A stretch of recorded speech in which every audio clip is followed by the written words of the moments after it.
Chapter 1333. Therefore, the two of them went out of the city together.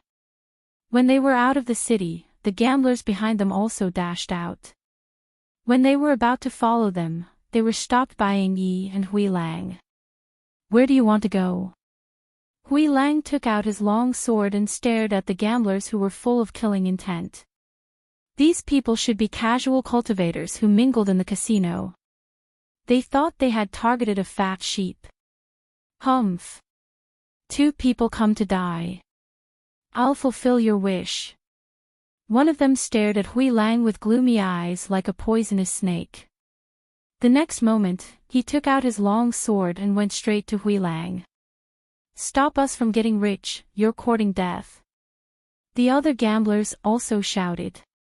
Their spiritual power surged, and Meng and Zhao Yingyi surrounded them. In their view, there were 5 of them, and the other side only had 2 people. If they dared to block their way, they were definitely courting death. Yingyi's face was cold. He flicked the sword at his waist, and at the same time, a black figure flashed out. His long sword carried a fierce murderous aura, and he took the life of the person who rushed to the front. Ah!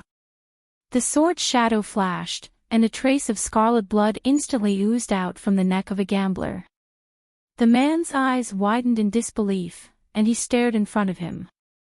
His body stiffened, and he fell down with a muffled groan. Hiss! What a fast sword! The other gamblers gasped. They saw the sword's shadow flash out, and they didn't see how he took the life of a gambler. They couldn't help but be shocked, but they didn't retreat. Instead, they gritted their teeth and rushed forward. Kill him! Yingyi's figure flashed past the dead gambler and attacked the second gambler. When the 2 swords collided, there was a sonorous sound, and a trace of sparks burst out. The fierce sword chi surged around, and the murderous intent was terrifying. On the other side, Hui Lang saw that Ing Yi was slow, but he killed a gambler first. When he heard those people exclaiming that Ing Yi's sword was so fast, he was immediately dissatisfied. He shouted, "My sword is not slow, I'll let you taste my power." Swish! Sword chi flowed out like a stream. His unexpected attack was not aimed at the person in front of him, but at the person beside him. Although that person was prepared, he did not expect Hui Lang's sword to attack him instead of the opponent in front of him. By the time he reacted, it was already too late to block. He only felt a sharp pain radiating from his body, and the spiritual power he had condensed all over his body dissipated in an instant. Looking down, there was a bloody hole in his dantian, and the golden core in his body had been shattered. Bang! He couldn't even scream. It was as if his breath was stuck in his throat. His body stiffened and fell forward. His body twitched a few times before he stopped breathing. Bang! Oh! The moment the sword chi killed that person, Hui Lang's palm struck out towards the opponent in front of him. A palm strike that contained a strong airflow struck out and instantly sent him flying several meters away, causing him to spit out a mouthful of blood. Pooh! The man stared in horror at Hui Lang, whose entire body was emanating a murderous aura. He spat out a mouthful of blood that splashed all over his body. Suppressing the serious injuries in his body, he turned around and fled. "You want to leave?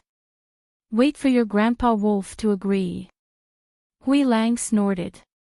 He aimed the long sword in his hand at the man's back and patted the hilt of the sword with his other hand. The long sword pierced through the man's body with a whoosh. Ah!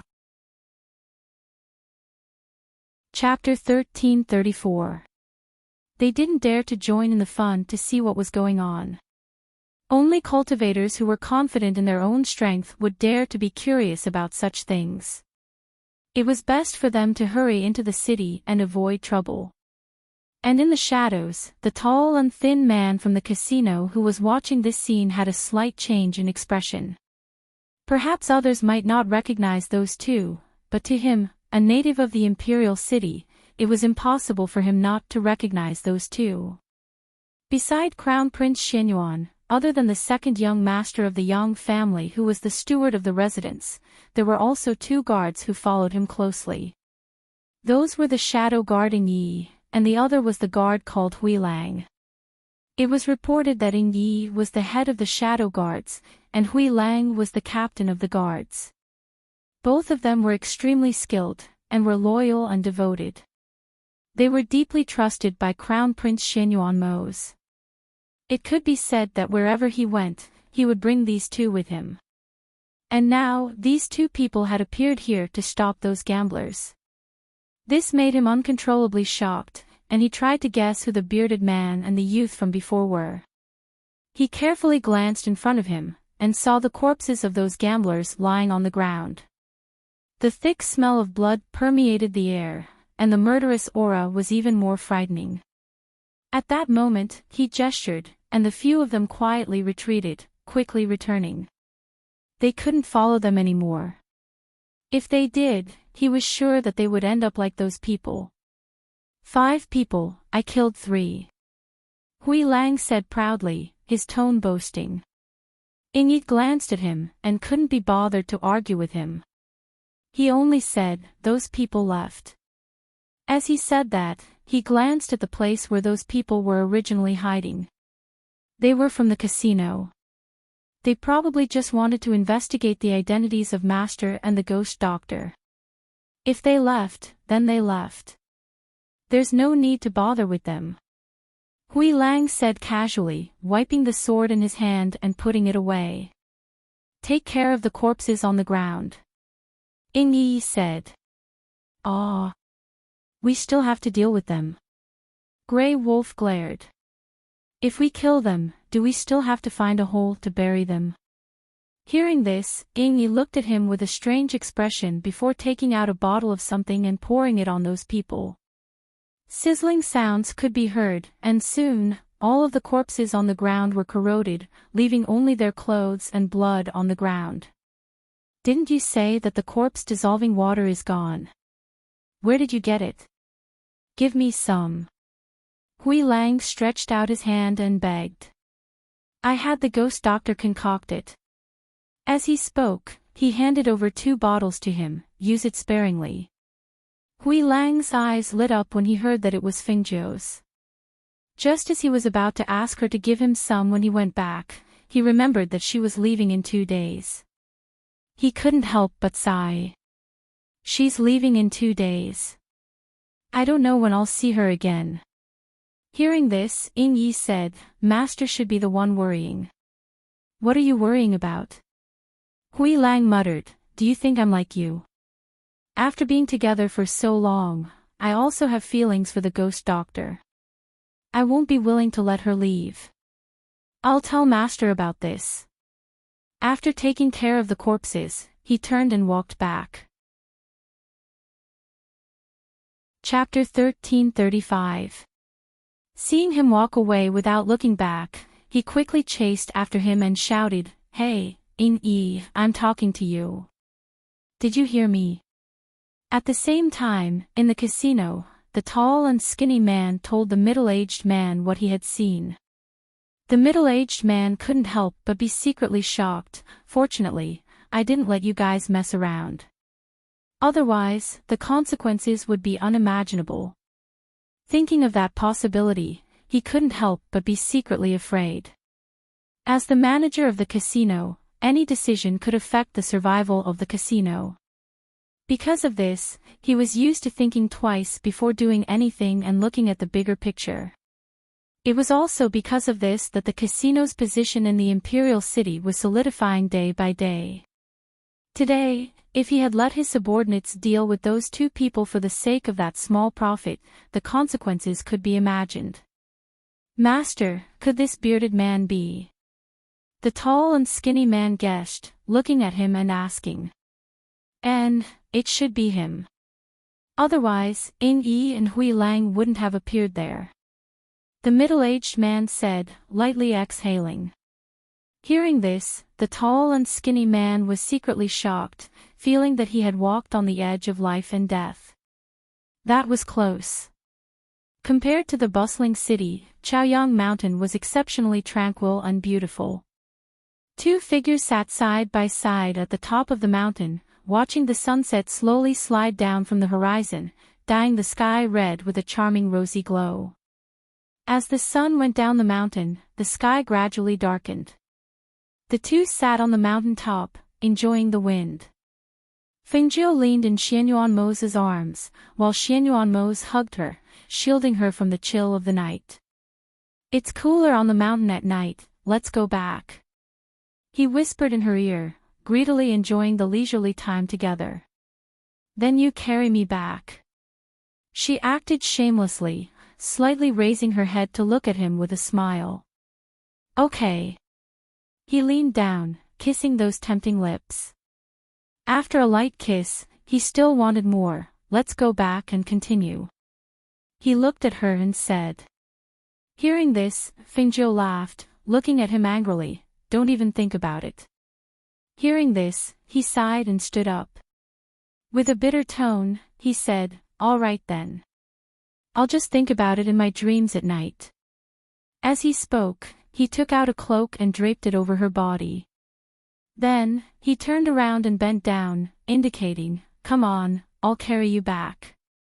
If you're tired, you can lie on my back and sleep." Seeing this, her eyes lit up, and she jumped onto his back.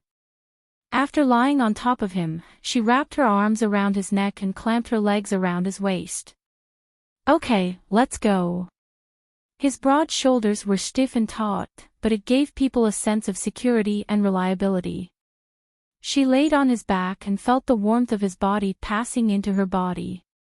In this night, it was exceptionally comfortable and warm. "Hold me tight."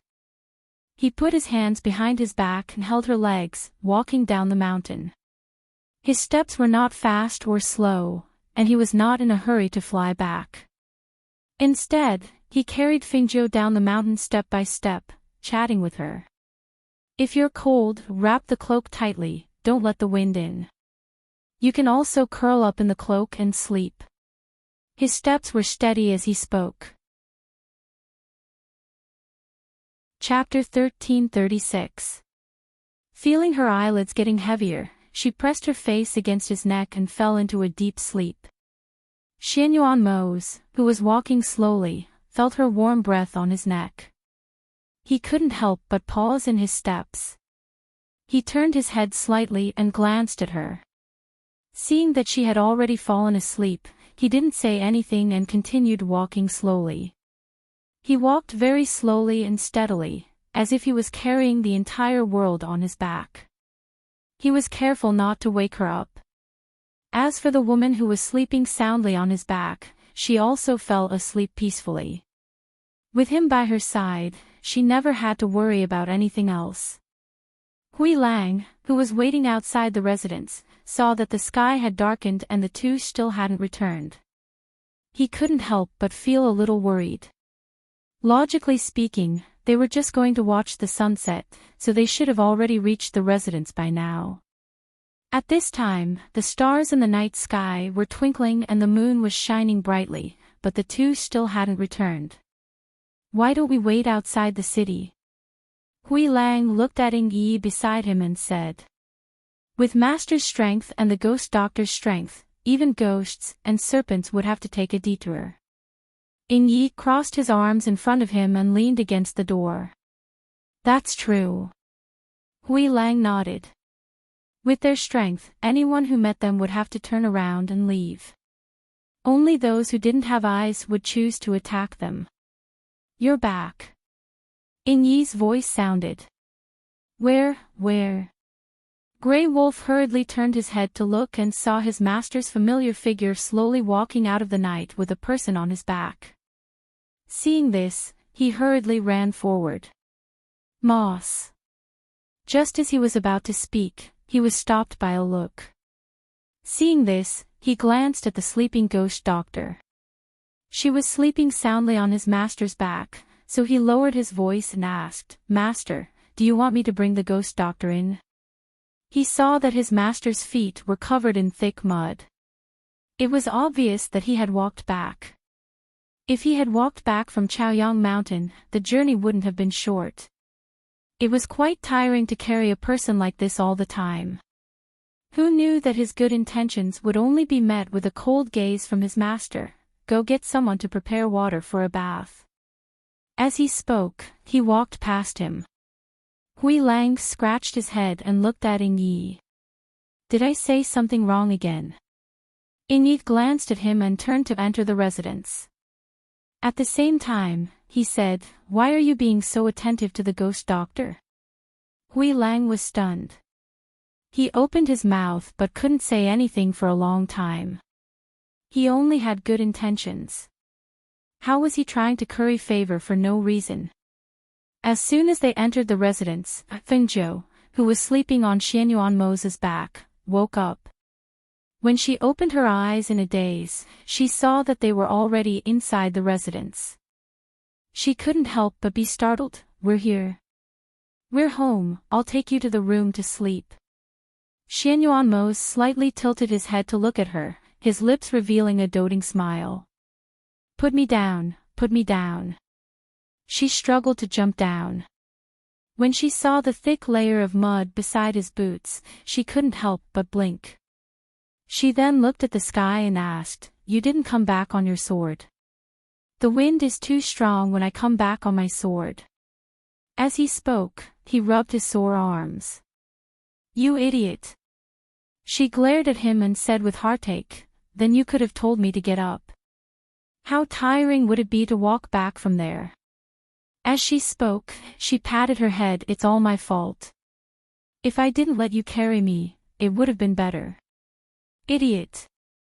Xianyuan Mo's laughed as he held her hand. "If I couldn't carry you, how would I dare to marry you?"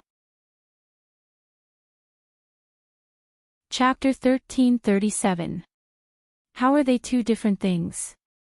Carrying you on my back means that you are my responsibility. I have to bring you home. All right, let's not talk about it anymore. I'll have someone prepare a bath. You just woke up, so you should slowly take a bath. I'll go take a bath first. He held her hand and walked step by step towards the main courtyard. Fengzhou turned her head to look at him. Hearing his words and seeing him tightly holding her hand, her heart couldn't help but tremble. She didn't say anything, only tightly holding his hand and following him to the main courtyard. When they arrived at the main courtyard, the two of them first ate a few pieces of pastries to fill their stomachs before going into their own rooms to take a bath. Fengzhou didn't soak for long. After soaking for a while, she got up, put on her casual clothes, and walked out of the room, heading towards Xianyuan Mo's room. The hidden guards in the courtyard had already been evacuated 10 meters away. Ying Yi and Hui Lang were also guarding the courtyard. As for the servant girls, they had already been sent back to their rooms. Thus, she stealthily pushed open the door and entered. Inside the bathtub, Xianyuan Mo, who was resting against the wall, already knew that she had come. Thus, he closed his eyes and pretended to be asleep, waiting to see what she wanted to do. Fengzhou, who had softly walked in, poked her head out. When she saw the naked figure behind the screen with his hands on the edge of the bathtub, lying on his back with his eyes closed, she couldn't help but gulp. She couldn't move her eyes away. There was no movement for a while, but he could feel that woman's gaze was like a wolf sizing up his body. This made Xianyuan Mo feel a bit nervous, even his body tensed up. He felt like even the bathtub couldn't block her hot gaze. His heart felt strange. This woman, she clearly didn't want to look, but liked to hide on the side and watch. It was fine if she just watched, but watching for a while should be enough, right? Was she addicted to watching? If she was addicted to watching, why didn't she know how to use her hands? What was the use of just watching without any tricks? You're not going to come up and touch me. He suddenly opened his eyes, staring at her with a teasing gaze. Fengzhou chuckled and poked her head out. Her eyes sparkled as she looked at him and said, "Didn't you carry me back? I thought that I should repay you, so I came over." Hearing this, he raised his eyebrows and a dark light flashed in his eyes. Repay me? How are you going to repay me? Although his tone was steady, it was difficult to conceal the fluctuations in his voice. I'll wait for you on the bed. As she spoke, she turned and left. Xianyuan Mo's heart instantly heated up when he heard those seductive words. Even his lower abdomen faintly surged with an impulse, and his breathing became slightly rough because of it. This woman's guts have grown big. He took a deep breath and slowly exhaled, calming the impulse and fire in his heart. He couldn't help but imagine the scene that was about to unfold. Thinking of the sexy and hot scene that he couldn't refuse, his ears couldn't help but turn slightly red. He could feel the heat in his ears. He rubbed his red and hot ears, then scooped up a handful of water and patted his thumping heart. He felt that the corners of his lips had unconsciously revealed an expectant smile. His face stiffened, and he shyly tightened his face, trying to maintain his usual appearance. No, he was a bit colder than usual. He eased up a step, then stood up from the water with a splash. After wiping the water off his body, he put on his bathrobe and tied the belt, then walked into the room. Chapter 1338. When he walked out, Fengzhou's eyes moved and a look of admiration flashed in her eyes. A handsome man coming out of the bath was just like this. She saw that his naked body was only covered by a loose bathrobe. The belt of the bathrobe was tied around the waist, perfectly covering his body to prevent it from leaking out. His lower body only revealed his strong and slender calves. Looking at the slightly curly leg hair on his calves, she blinked her eyes and moved up again. Her gaze fell on his upper body that faintly revealed his 8-pack abs. Sparkling and translucent water dripped down from his hair and onto his chest, making him look even more attractive than delicious food. Looking up, his rolling throat, firm chin, slightly pursed sexy thin lips, handsome and outstanding face, and bottomless black eyes all exuded the masculine charm of a mature man. Come over here. She sat on the bed and patted the spot on the bed beside her, indicating for him to come over. Seeing this, a certain proud and shy man glanced at her. Suppressing the anticipation in his heart, he looked away with red ears and coughed softly. A low and hoarse voice came out of his mouth. This doesn't seem good. Although he wanted to, it was indeed not good for her. After all, they were not married yet. No, come. She smiled and narrowed her eyes. Hurry up, don't dawdle. Hearing this, he glanced at her. Are you serious? Of course, do you think I'm teasing you? She raised her eyebrows and a smirk appeared on her lips. But he frowned and said with anticipation and nervousness, it's my first time and I don't have much experience. I'm worried that you won't be satisfied. It's okay, I'll make you satisfied. She resisted the urge to laugh and hooked her finger at him. Hearing this, even his face turned red. Only then did he walk forward stiffly. Because he was too nervous and expectant, even his mind was dizzy. He did not dare to believe the scene in front of him. Until he sat down beside her with a stiff body, for a moment, he did not know what to do. Lie down on the bed. She stood up and gestured. Seeing this, he didn't ask any more questions. He lay down on the bed with his back facing her. He was puzzled. What was she doing? Thus, he tilted his head slightly to look at her. He saw her climb onto the bed and sit on his arm. He felt her weight pressing down on him and her soft body. He felt his blood rush to his head, and he quickly lay back on the pillow and closed his eyes. However, he opened them in the next moment because he found that his senses were more sensitive after he closed his eyes, and his mind couldn't stop moving. Fine. This was the nature of men. Even if it was him, in front of the woman he loved, he could not resist her waves of temptation and teasing. He felt that it was good enough that he did not have a nosebleed. Fingio glanced at him and reached out to untie the belt of the bathrobe around his waist with a faint smile. With this tug, the bathrobe was untied, and he felt the person beneath him stiffen even more. He couldn't help but laugh inwardly. First time. Yes, she believed that the degree of his innocence was already incomparable to that of ordinary people. Also, this guy was a bit of a clean freak. She remembered that when she accidentally kissed him in Jufulan, he was so scared that he fainted. Relax. Look, your entire body is stiff. It's as hard as a rock. She patted his back and then took off half of his bathrobe, revealing his well-defined and strong back. Chapter 1339. Handsome men were indeed pleasing to the eye. She swallowed her saliva and felt her eyes sparkle. Let me help you dry your hair first. As she said this, she took a towel from the head of the bed and wrapped his wet hair in it. She used a bit of spiritual power in her hands to rub it. After a while, the water was dry. She watched as his black hair slid down like silk in her hands. It was soft and mesmerizing like black silk. She played with it for a while, then pulled his black hair to the side. She rubbed her hands with a bit of 100-flower essential oil and moved her muscles.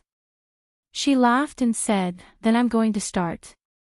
As soon as she said this, she placed her hands on his shoulders. Her strength gradually increased as she slowly massaged his shoulders. Xianyuan Mose couldn't help but let out a comfortable groan. He felt her soft hands on his shoulders, and his stiff shoulders relaxed. He closed his eyes comfortably. Comfortable, right? She smiled with her eyes narrowed. Her hands pressed down from his shoulders to both sides. Then she placed his hands that were holding the pillow by his side and pressed down from his shoulders to his wrists. Comfortable. He replied with his eyes narrowed. His entire body was completely relaxed and he let her do as she pleased. Comfortable is good. After pressing down on his shoulders and hands, she moved her hands to his back and used a special method to press down on the acupuncture points on his back.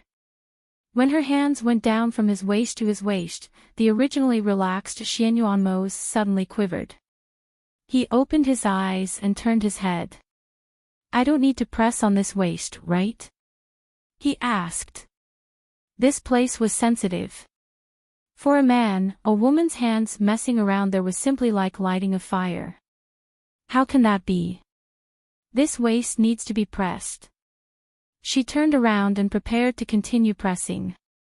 This time, she rubbed her hands with a bit of 100-flower essential oil. When she touched his waist, she saw that his body was covered in goosebumps. She couldn't help but laugh out loud. What are you doing? Why are you having goosebumps? It's a bit itchy, he said in a muffled voice. His ears, which had returned to normal due to the comfort and relaxation, turned red again. Itchy? Don't worry, I'll give you something that won't itch. She narrowed her eyes with a sly smile. She covered his arms with the bathrobe, covering his body so that she wouldn't be distracted and her eyes would wander around. She then sat on his waist, hooked his legs with both hands and pulled him up. Ah! The sudden exclamation almost made Ng Yi and Hui Lang, who were guarding outside the courtyard, rush in. But when they thought about what the two people inside were doing, they could only hold back their footsteps and shout inside. Master! Are you all right? It's okay, don't make a fuss. Fingio's voice came out, and he pulled on his tendons again. All of the charming and dreamy atmosphere was shattered at this moment. The scene that was previously filled with a warm and ambiguous atmosphere was now replaced by sweat on the forehead of Xianyuan Mose, who was groaning on the bed due to the strain. It hurt, it really hurt too much. When she pulled on his legs, the tendons in his legs seemed to be stretched, making it impossible for him not to cry out. What's more, her movements were so sudden. This sudden change in style made him stare blankly. After a while, when he heard the giggles behind him, he realized that he had misunderstood again. Chapter 1340. About half an hour later, he lay on the bed and looked at the woman who had jumped off the bed. He took a deep breath and slowly said, "Next time, if you want to massage me, just say it directly." Fengzhou chuckled, "I didn't say anything else, you're the one who's thinking the wrong way." Xianyuan Mo's face was embarrassed. He looked away and didn't look at her again, but he muttered in his heart, "You said it so ambiguously, how could he not think the wrong way?" "Well, it's getting late, I have to go back and rest." She smiled and walked out, saying, "If it weren't for the fact that you carried me back, I wouldn't have massaged you. Your body is as hard as a rock. My hands are sore from massaging you." Opening the door, she saw Hui Lang and Ning Yi standing outside the room. When they saw her come out, they quickly stepped back. She glanced at the two and asked, "What have you two been whispering about?" "Hee, nothing, we're just curious, what are you doing inside?" Hui Lang smiled, but couldn't help but ask. Fengzhou hooked up the corners of her mouth, revealing a sly smile. She lowered her voice and said, "Your master is inside, you'll know when you go in." Saying this, she walked past the two into the room. Seeing her go back to her room, Hui Lang glanced at his master's room. He was curious and wanted to take a step forward, but was stopped by Ning Yi. "You really want to go in?" Ning Yi glanced at him, "Ghost Doctor is tricking you. How many times have you been tricked by her? Why can't you learn to be smarter?" "It seems that the two of them aren't doing that, so I'll go in and see my master," Hui Lang said matter-of-factly. He poked his head inside and called out, "Master! Master! Get out!" A loud shout rang out, accompanied by a wave of pressure. The two of them were startled and quickly retreated. Hui Lang scratched his head and said with some doubt, "Could it be that my master has been suppressed for too long? You see, his temper isn't very good, it's a bit like that, what's it like?" Ning Yi walked out, ignoring him. If he was with Hui Lang, he would be unlucky as well. It was better to keep a distance. Xianyuan Mo, who was in the room, originally thought that he wouldn't be able to sleep. Who knew that after being massaged by Fengzhou, his whole body felt very comfortable, especially his muscles and bones. Sleepiness came over him, and he fell into a deep sleep. The next morning, Yang Yong personally brought breakfast to the main courtyard and placed it in the middle of the courtyard. He also had the servants add a few side dishes. He looked at the two people on a big tree in the main courtyard. Ning Yi crossed her arms and hugged her sword. She seemed to be sleeping, while Hui Lang was leaning against a tree trunk and snoring. Seeing this, he looked at Ning Yi. "Did Master and the others sleep very late last night?" "I'm not too sure." Ning Yi shook her head and said, "Ghost Doctor went back to her room early. As for Master, he didn't call us in, so I don't know." Hearing this, Yang Yong's expression changed slightly. He opened his mouth to say something, but saw the door open. Xianyuan Mo, dressed in a black robe, walked out. "Is something the matter?" He looked at Yang Yong and asked, then glanced at the food on the table. Chapter 1341. Tell that to Fengzhou. He walked out, preparing to go to the bamboo forest to practice his swordsmanship. Seeing this, Yang Yong could only agree. He watched as Ning Yi left with his master. Hui Lang was still sleeping in the tree, while he stayed in the courtyard to wait for Fengzhou to wake up.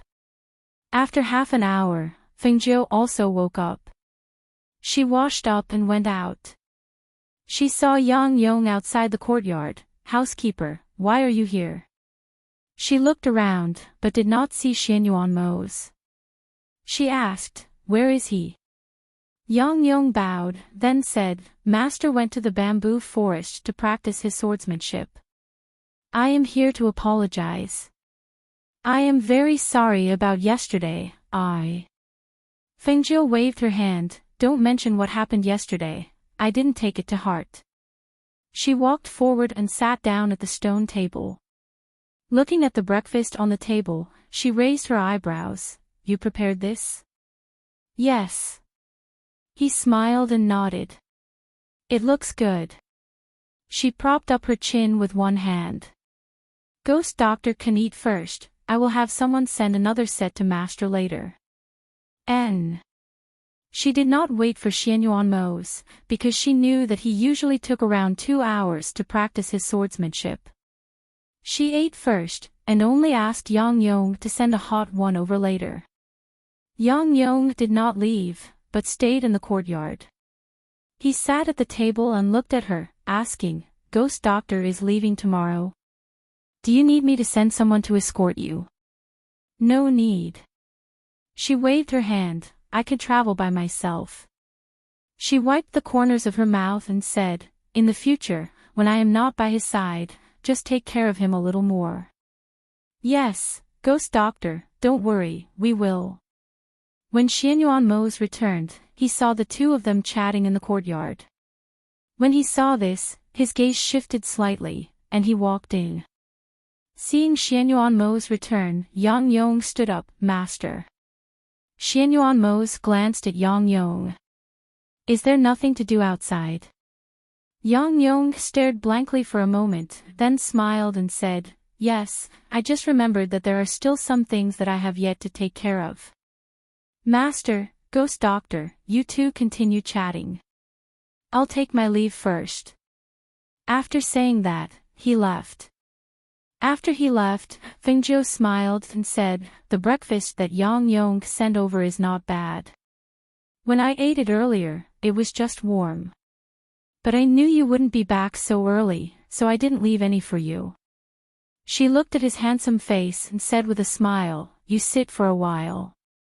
He will have someone send some hot food over.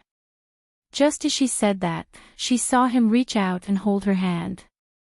What's wrong? She asked, looking at him who was staring at her hand.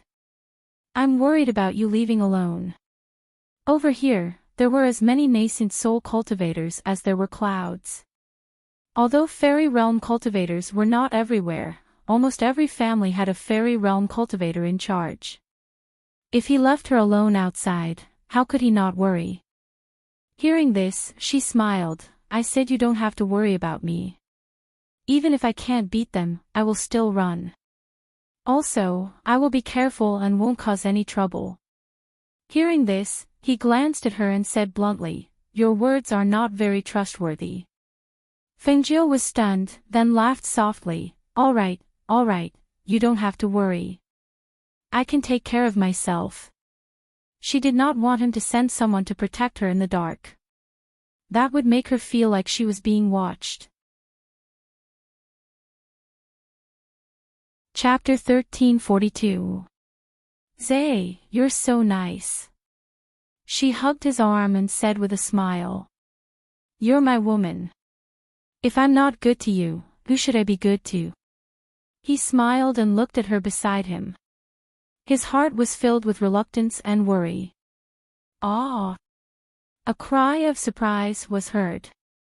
The two turned around and saw that Hui Lang, who had been sleeping on the tree, had accidentally flipped over and fell off the tree, landing on the ground.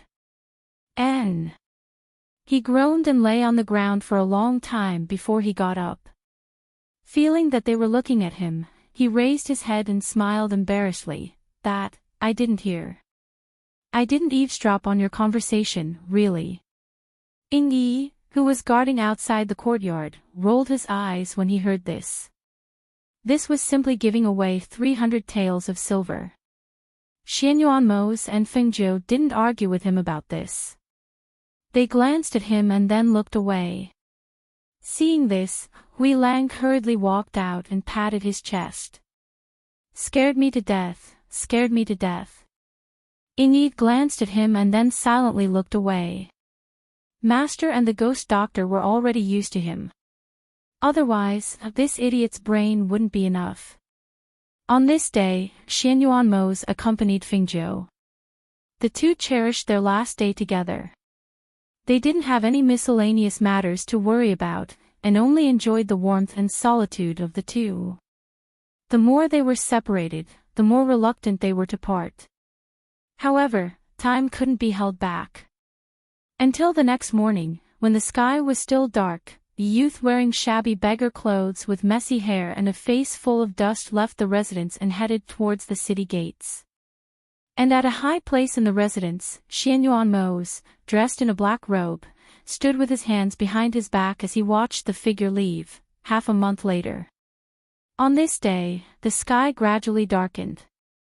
Fengzhou walked on a small path with a green foxtail in her mouth. She looked around as she walked. During this half a month of traveling on foot, she had traveled to many places. She had also experienced the customs of the various places in the Xianyuan Empire, seen many sceneries, and interacted with many people. In particular, it was too convenient for her to walk around in beggar clothes. No matter who it was, they would avoid her and not take a second look at her. After all, she looked messy and there was nothing to be desired. Therefore, she did not encounter any trouble along the way. Looking ahead, he seemed to see a small town in the distance. He was delighted. If there was a small town, then there would be hot food to eat. Immediately, he walked forward quickly. If being a beggar was safe and inconspicuous, then eating was a troublesome matter, because no restaurant would allow a beggar to enter and disturb the guests. Thinking that there was food to eat ahead, her footsteps became lighter and lighter. Not long after, she arrived at the small town. However, when she saw the empty small town, she could not help but be startled. "Why is it different from what I imagined?" she muttered softly as she walked inside. Her heart was on high alert. How could there be no one in a small town? This place looked like an ordinary village town, and there were grains planted around the road. Looking at those delightful grains, she felt that this place did not look like it was empty. Therefore, she walked in while shouting, "Is there anyone?" "There's." Chapter 1343. She saw a scarecrow standing on the left side of the field. The scarecrow didn't look like a common scarecrow. It was just a simple straw standing there. Instead, it wore flowery clothes and a pointed black hat on top of the straw. Both of its hands were spread out against the wind, and its back was facing her. The long flowery clothes covered the bamboo that supported the straw in the field. It was so dark that it looked like someone was carrying her on his back. However, the person's body was stiff and full of strangeness. She steadied her mind and looked away. However, when her gaze landed on a spot, her breath froze. She saw a figure lying in the field soaked in water. In the dim light, she could vaguely see that it was a child of about 4 or 5 years old. However, when she scanned it with her divine sense, she couldn't detect any signs of life. Dead? A thought popped into her mind. She walked over from the road to the other side. Walking on the small path in the field, her shoes stepped on the wet mud and it was a little troublesome to walk. However, when she arrived there to take a look, she was stunned and frowned slightly. From afar, it looked like a child. However, when she looked closer, she realized that it was a rag doll. It was a rag doll that was sewn with tattered clothes. It was about the size of a 4 or 5-year-old child and it was lying there with its face down. She took a deep breath and slowly exhaled. She raised her eyes and looked into the distance. Because the sky was dark, she could only vaguely see that there were scarecrows standing in the wind in many places. In this pitch-black place without any smoke or fire, it was filled with a strange aura. She left the small path and returned to the original path. She rubbed her feet on the dry sand on the ground and rubbed away the red mud on the soles of her shoes. Then, she continued to walk forward. After walking for a while, she saw an abandoned rag doll on the road. The rag doll was made to look like a 4 or 5-year-old child, but the clothes on it were different. What was even stranger was that the rag doll's face looked as if it had makeup on, and it was even grinning. The rag doll's face had eyebrows, eyes, a nose, a mouth, and red cheeks. It looked very strange no matter how she looked at it.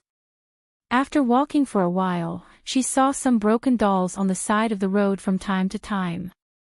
There were also some headless dolls that were carelessly thrown on the side of the road. Listening to the sound of insects in the night, she frowned. She was the only one in this empty place. Occasionally, strange and creepy things would appear, causing her to pause her footsteps. It was pitch black inside. It was said to be a small town, but she couldn't see a single person. There should be no one here. It was better for her not to go in. Moreover, this strange and terrifying feeling made her feel uncomfortable all over. Thinking of this, she decided to take advantage of the fact that she had just entered to leave. However, just as she was about to turn around and leave, she suddenly heard a hoarse and old voice. He must be a foreigner. That voice that came out of nowhere gave her a fright. When that hoarse and old voice suddenly came out of nowhere, anyone would be frightened. In particular, she had clearly probed the surrounding area earlier, and there was not the slightest bit of human aura. How could a person suddenly appear? Therefore, with vigilance, she looked in the direction of the voice. Chapter 1344. Looking at it, it was as if the red lantern was the only thing moving towards her in the dark night. However, as the lantern neared her, a hunchbacked old woman in black clothes holding the red lantern also entered her sight. Seeing the strange appearance of the old woman, she sized her up without batting an eyelid. Then, she opened her mouth and asked, "Old lady, are you from this small town?" The hunchbacked old woman raised her eyes to look at Fingjo, then turned around and walked back. "This is not the place to talk, follow me." Seeing this, Fingjo hesitated for a moment, but still followed her. "Big sister, don't go, big sister, play with me." Suddenly, a voice came from behind her, causing her hair to stand on end. Her entire body trembled. She saw that the rag dolls that had been abandoned by the roadside and in the fields actually seemed to come alive under the moonlight. One by one, they crawled up and surrounded her. "Big sister, don't go, big sister, play with me." A rag doll walked stiffly towards her, its eyebrows drooping. It pursed its lips and said, "Big sister, play with me, play with me." Whoosh! While she was still in a daze, the hunchbacked old woman with the red lantern pinched a spark from the red lantern and flicked it towards the surroundings. For a moment, cries of shock and hatred filled the air. "Ah! Ghost Granny, hateful Ghost Granny." The rag doll that was coming towards her was hit by the fireball and let out a hiss. It fell to the ground and wailed like a ghost. That sound made one's hair stand on end. "Let's go," the hunchbacked old woman in front said, then slowly moved forward with the red lantern in her hand. Fingjo calmed himself down, glanced at the figure, and followed her until they arrived at a place that looked like an ancestral hall. "Sit anywhere," the hunchbacked old woman said, then hung the lantern up and went to the back. Not long after, she came back with 2 pancakes and handed them to Fingjo. "Thank you." As she spoke, she took one of the pieces but did not eat it. Instead, she asked, "Elder, why is this place so strange?" "Yes, strange." From the moment she entered this place, she had not sensed any yin qi. It did not seem like a place where lonely souls wandered around. However, those dolls just now seemed to have come alive as if they had been possessed by ghosts. However, she clearly did not sense any ghosts. Since there were no ghosts, then what were they? "That's a wraith." As the hunchbacked old woman spoke, she took a bite of the biscuit and said, "Wraiths aren't ghosts, but they are similar to ghosts. The difference is that ghosts are of the yin attribute and like the cold and gloomy, while wraiths like to attach themselves to people with heavy grievances." Hearing this, Fengjiu was slightly startled. He lowered his head and glanced at himself. With a strange expression, he said, "I have resentment on me." "There shouldn't be any, right? How could there be resentment on her body?" The hunchbacked old woman glanced at her and said in a hoarse and old voice, "If you had resentment on you, you wouldn't have been able to walk in here. You wouldn't have lived to see me. Then what's the reason?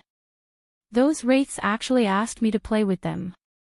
Just thinking about the scene just now made her hair stand on end. It was too strange. Chapter 1345. You have a pure spiritual aura. The old woman looked at Fengjiu. "You're not a beggar, are you? A beggar would definitely not have such a pure spiritual aura." Hearing this, Fengjiu's expression changed slightly. He glanced at the old woman and nodded, "Yes, I'm outside alone. It's safer to change into a beggar's outfit. Sister, sister, play with me, sister, play with me." The childlike voice came from outside again. That voice carried traces of crying faintly. However, compared to the pitch black outside, in this ancestral hall with lanterns and candlelight, that voice was much less terrifying. She looked outside and asked, "Why can't they come in? This place did not look special, so why did those resentful spirits not dare to come in?" "Because they're afraid that I'll refine them, so they don't dare to come in," the hunchbacked old woman said as she continued to eat the biscuit. Hearing this, Fengjiu was startled. "Refine them? How?" The old woman raised her dark eyes and looked at her. Instead of answering, she asked, "Do you know where the resentful spirits come from?" "I don't know." She shook her head honestly. She really did not know. She only knew that there were ghosts. Who knew that there were these things called resentful spirits? They did not have any ghost aura at all. Who knew where they came from? Ghosts are the souls of people after they die. They are called ghosts, but vengeful spirits are spiritual beings born from resentment. To put it bluntly, they are just like some treasured swords that have sword spirits. They are born from the sword and are the guardian spirits of the sword. However, vengeful spirits are far inferior to spiritual beings like sword spirits because they have resentment. Fengjiu listened. She said a lot, but still did not tell her why the resentful spirits were afraid that she would refine them. Just as she was thinking about it, she stood up and slowly walked outside after finishing the pancakes. Seeing this, she also followed. She saw many cloth dolls standing or squatting outside. Even the scarecrows had come. They surrounded and shouted outside not far away. She was very surprised to see this. What made her even more surprised was that a black shadow flashed in front of her. The hunchbacked old woman reached out and grabbed a cloth doll. She guided it with one hand, as if she was pulling something away. "Ah! Granny Ghost is so scary." The rag dolls and scarecrows that were originally surrounding the old woman cried out in alarm and quickly dispersed. Not a single one of them was left behind, leaving only the ball of cloth that was struggling in the old woman's hand. Just as she was astonished by the change in the scene, she saw that within a few breaths, the old woman's hand seemed to be guiding something as she pulled out a ball of light from the rag doll and pinched it in her hand. That feeling, to her, was as casual as pinching a rag. "Ah! Help! Ghost Granny is so scary." That ball of light that looked like cotton candy jumped around. It wanted to escape but couldn't. It was pinched flat in his hand and walked back. Was that ball of light a vengeful spirit? She was slightly startled and found it hard to believe.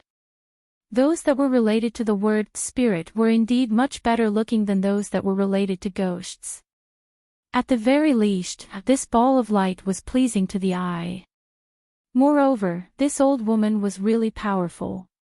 She was actually able to grab the vengeful spirit and pull it out with just one move. Chapter 1346. The hunchbacked old woman rubbed her hands together and crushed the ball of light formed by the vengeful spirit into a ball before stuffing it into her mouth. She smacked her lips and swallowed it just like that. She opened her mouth wide in disbelief. She ate it. She thought in a daze.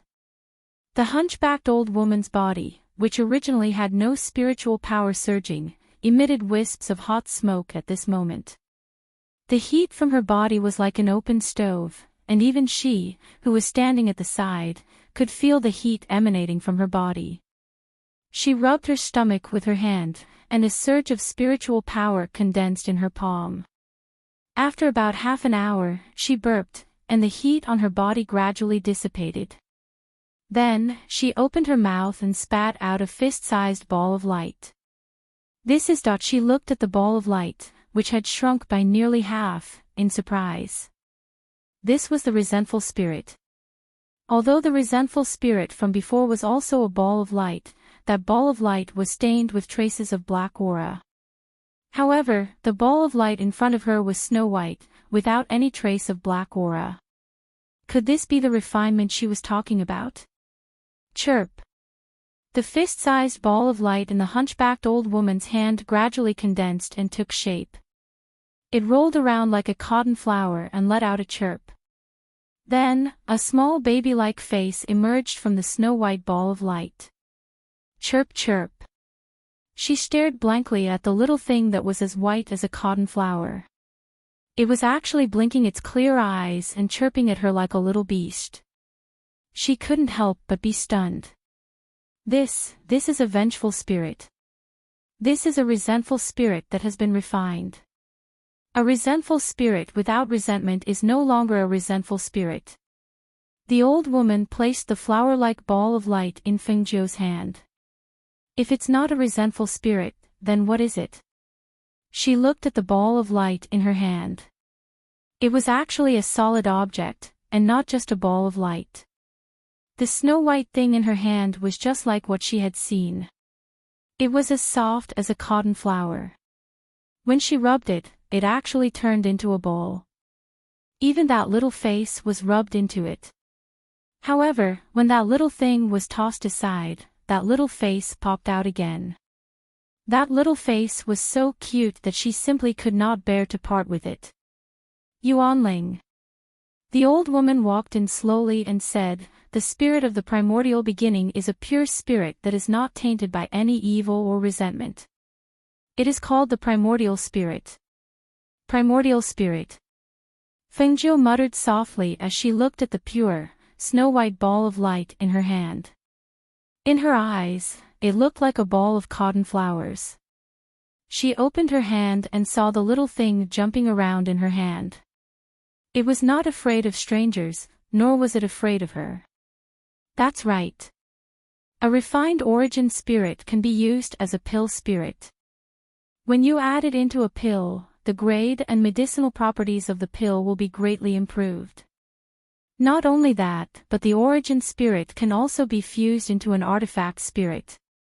You can even infuse it into any object to form an artifact spirit. Hearing this, Fengjiu frowned and said, "Why haven't I heard of it before?" Moreover, wasn't it said that something similar to an artifact spirit was formed by the artifact and was born from the artifact? If that's the case, artifact spirits wouldn't be so rare. You can perform spirit refinement. The hoarse and aged voice rang out. She was startled for a moment. Recalling the scene of her directly swallowing the vengeful spirit, she could not help but shake her head, no. Chapter 1347. Fengjiu shook her head again. No. She had only met ghosts. The old woman sat down and said, "The people in this town have moved away a long time ago because there are resentful spirits here. They thought they were ghosts, so they hired a Taoist priest to deal with them, but they couldn't deal with them. In the end, they could only move away. Hearing her answer the first question she had asked, Fengzhou's eyes moved slightly, and she quietly listened. This hunchbacked old woman gave her a very strange feeling, like a hidden expert who had withdrawn from the world in the countryside. Everyone in this town had left, and she was the only one who had stayed. In this kind of place, an old woman was living alone, and the only person who accompanied her was the resentful spirit outside. The so-called spirit enhancement was a method she had never seen or heard of. Swallowing that resentful spirit and using her own body as a furnace, she could really refine a pure, snow-white original spirit like a cotton flower. From her words, it seemed that she had long seen through her identity as a woman, and also knew that she was an alchemist. Otherwise, she wouldn't have told her that the original spirit could be refined into a pill. However, why would such a person tell her these things? What she said was like spreading her knowledge, telling her things she had never come into contact with. For a person who had just met her, saying these things seemed a little abnormal. However, she didn't feel any killing intent from her. Even so, she still felt a faint uneasiness in her heart, because the person in front of her was unfathomable, making her feel like she was in danger. Her sixth sense had always been very accurate, and it was because of this that she felt that this old woman was strange. However, although she was vigilant in her heart and secretly guarded against this old woman, she didn't show it on her face. Even her actions and expressions showed that this old woman was a good person who had helped her. Yes, up until now, she had indeed helped her, so it was normal for her to show trust and gratitude.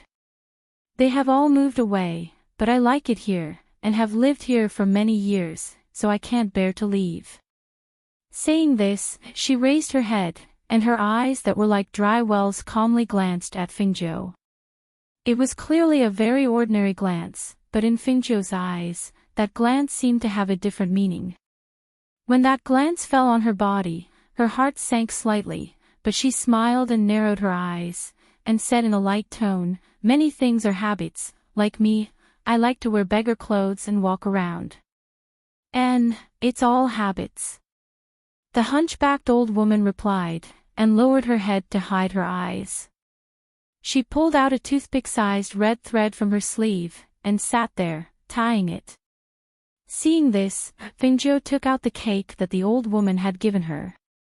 She looked at the sesame seeds sprinkled on the cake, and her eyes flashed. She took a bite. "Old man, why can your body be used as a furnace? If that's the case, won't your body be unable to take it?" she asked while eating the cake. She raised her head to look at Fengzhou, and said slowly in an old voice, "No, because my body is a furnace." "Then what about this original soul?" She pointed at the little thing that was as white as a cotton flower on her shoulder. "This little thing is like this. It seems to like me." Chapter 1348. Fengzhou lowered her eyes, hiding the light that flashed through her eyes. Because her aura was clean. This was not the first time the old woman had said this. "Old woman, how is this resentful spirit formed?" Her voice was soft and slow, with a trace of curiosity. "It is formed by gathering the essence of heaven and earth. The first resentful spirit formed is a primordial spirit. It has no fixed residence and drifts everywhere. After it swallows resentment, it becomes a resentful spirit." Her old and hoarse voice paused, looking at Fengzhou. "Little girl, do you have anything else to ask?" "Yes." She stood up with one hand on her stomach, wrinkling her face. "Old woman, where's the outhouse? My stomach hurts a little."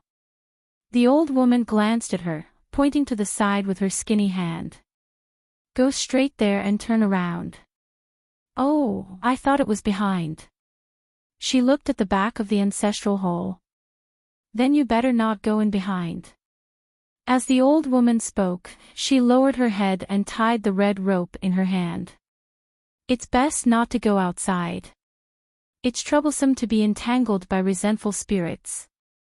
Okay, I know. I'll be back in a while.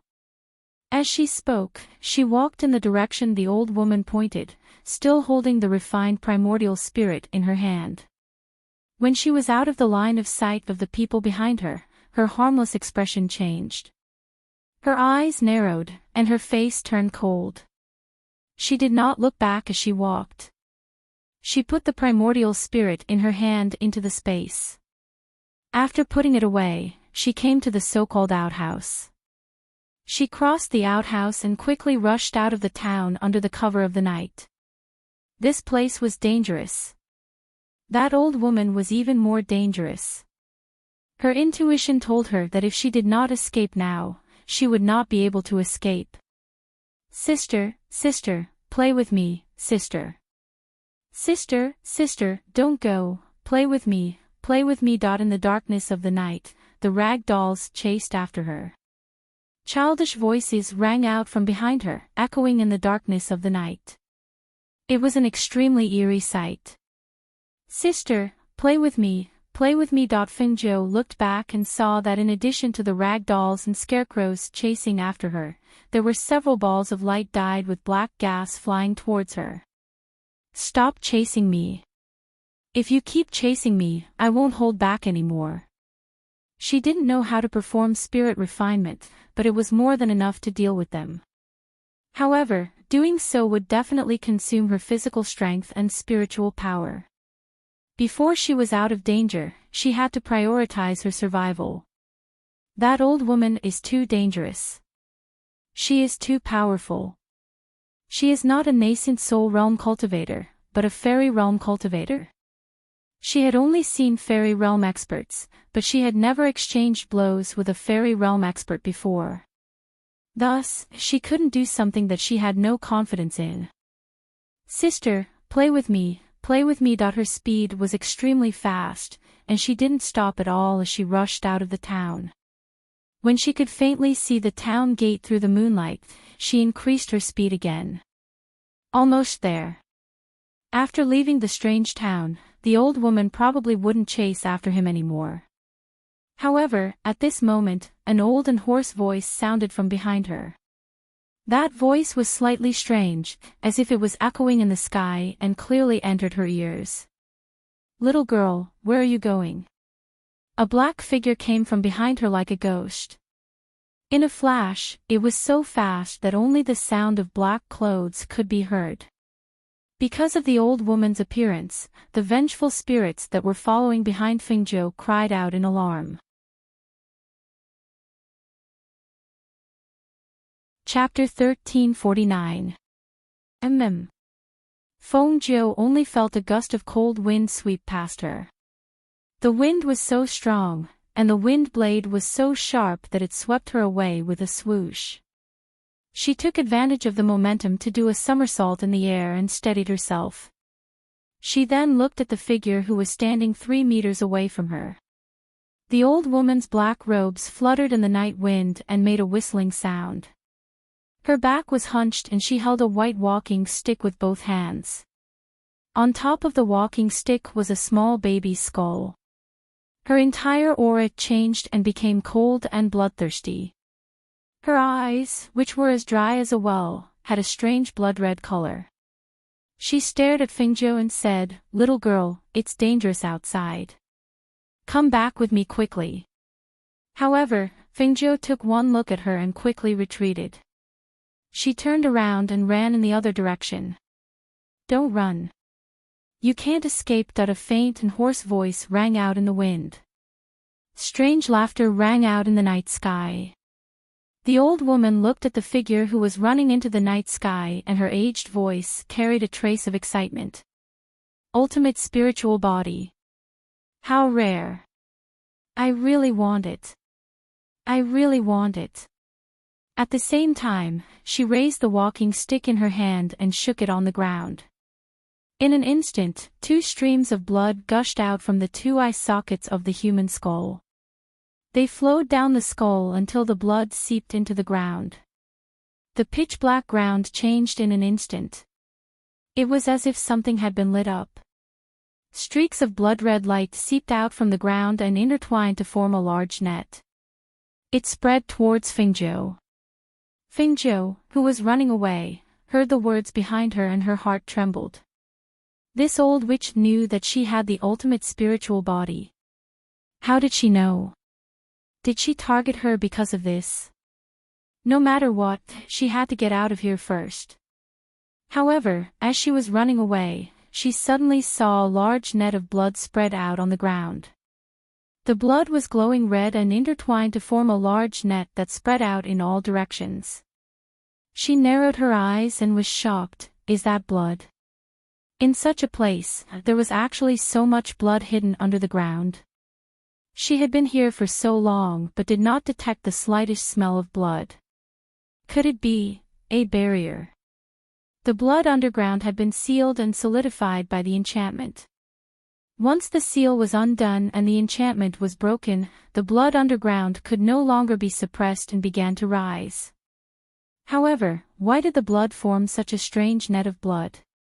She turned around and saw the old woman standing there and staring at her while laughing. Her voice was sharp and piercing. It gradually grew louder and louder with spiritual energy in the night sky. Little girl, you can't escape. Don't waste your energy. Be good and come back. The old woman's eyes, where she was standing. Of the blood of the place where she was escaping. At this moment, the blood net that was woven from the blood on the ground extended in front of her and actually turned back. It was as if a large net was about to close up and trap her in the middle. Chapter 1350. His figure dashed out of the blood web and disappeared into the night in a few breaths of time. The old woman's eyes flashed. She looked at the big hole burned by the flames and then looked into the night. After a long time, she laughed in a low voice. I didn't expect you to have some ability. You even managed to break the blood web. As expected of someone with a profound spiritual body, you're different. However, you can't escape. With that, she went in search of Fingzhou. However, when she kept moving forward and released her divine sense, she couldn't feel the slightest fluctuation of spiritual energy. She couldn't help but be surprised. Disappeared. Did you hide? Do you want to play hide-and-seek with this old woman? Her hoarse voice spread out in the night and drifted in all directions along with the night wind. Under her feet was the blood web that was intertwined with the surging blood, and it was the blood that was pushing her forward. Come out. This area has been covered with blood webs. You can't escape. At this moment, Fengzhou, who had restrained her aura, was hiding in a tree behind a dilapidated house. She panted on the tree and looked at the old woman searching for her from afar. She saw that under the old woman's control, a huge blood web spread out from the ground in the dark and deserted town, causing the originally strange town to look even more terrifying. Ring, ring, ring. Suddenly, the clear sound of a bell rang in her ears. She looked down and saw that it was the bell on her waist that her sworn sister had given her. It was said that only she could hear the sound of the bell and it would only ring when a ghost appeared. She reached out and lifted the bell on her waist to take a look. The sound went from weak to strong, from slow to fast. When the urgent sound rang in her ears, she stood on the tree and looked over. Within the net of blood, shadows began to condense from the blood. There were figures of various sizes, men and women, and some of them were struggling in the blood. Looking at this scene, she could almost imagine the miserable appearance of the entire town being drained of blood by the old woman. Regardless of whether it was the adults or the children, not a single one of them would be spared. Within the blood web, figures floated about and wailed. Their cries were like that of wolves and ghosts, causing one's heart to sink. Due to the release of the seal and the surging of the blood web, this place, which originally did not have a trace of yin and ghost chi, had become like hell on earth. It was eerie and terrifying. Her hands involuntarily clenched into fists as anger welled up in her heart. So many ghosts, so many people. They had all died here. What do you mean all the villagers in this town have moved away? What did he mean by she was the only one left who couldn't bear to leave? They were all lies. Even if all the people in this town had moved away, they couldn't possibly have moved away so cleanly. Furthermore, they couldn't possibly have turned this town into a ghostly place. Also, how could someone who had never left this town have the oil sesame cake from Huang County? Did they really think that she was a 3-year-old child who could be fooled? Chapter 1351. How many lives were lost in a small town like this? How many people's blood had been used to create that eye-catching net of blood? The anger in her heart gave her the urge to fight. She wanted to destroy this old woman. However, she was also weighing her own strength. She was considering whether she had enough power to deal with a fairy realm powerhouse. Just as she was deep in thought, the old woman in the net of blood raised her walking stick made of human skulls into the sky. A ray of bloody light shot up into the sky, causing the entire sky to swirl. Fengjiu watched as the ray of bloody light shot up into the sky and formed a compass that spiraled above. A powerful airflow surged, and a wave of spiritual energy spread out from the sky, resonating with the blood net on the ground. When she saw this scene, she couldn't help but gasp and cry out in alarm, This is the inescapable net. As the saying goes, there is no escape from the inescapable net. Even she couldn't set up the inescapable net. However, this old woman had actually set up such an inescapable net. It looked like she was determined to capture her. The mysterious spiritual body. Back then, her master had told her that she couldn't let outsiders know about the mysterious spiritual body. Otherwise, she would be killed. She had always been careful to hide it. However, she didn't expect that this strange old woman would find out about it. Now, she was in such a desperate situation. She didn't have 100% confidence that she could defeat her opponent and leave this place alive. She had no one to call for help and nowhere to run. It was as if she had fallen into a desperate situation. She could only rely on herself. Since I can't avoid it, then let's fight. She murmured softly. Although she could hide in the space, it wasn't a wise move to do so under such circumstances. If she made a mistake, even the space would be exposed. Moreover, even if she hid in the space, she still couldn't leave this small town. After thinking about it again and again, the only thing she could do was to risk it all. However, how was she going to break the inescapable net? She furrowed her brows as she pondered. She looked at the bloody net and then at the inescapable net that was spinning in the sky. A powerful aura filled the air. If it wasn't for her ancient aura, it would be difficult for her to even walk in this place. The inescapable net is a trap. Since that's the case, I can only start with that old woman. She stared at the figure in the distance. At this moment, the old woman seemed to have noticed her and looked in her direction. Little girl, didn't I say that you wouldn't be able to escape? Come on. Quick, let me have a good look. The old woman chuckled softly. Her hoarse and sharp voice rang through the air. Even though they were separated by a great distance, the voice seemed to echo in Fengjiu's ears. Since I can't escape, let's fight. Her clear and cold voice was filled with sharpness. She tapped the ground with the tip of her foot and leaped into the air. She no longer suppressed her might and aura and released it completely. As soon as the aura of a nascent soul stage powerhouse spread out, an intimidating ancient pressure also surged out from her body. As the two auras surged and merged, the aura that she exuded changed in an instant. Her aura and pressure were not inferior to the aura of a fairy realm powerhouse and the strong smell of blood on the old woman's body.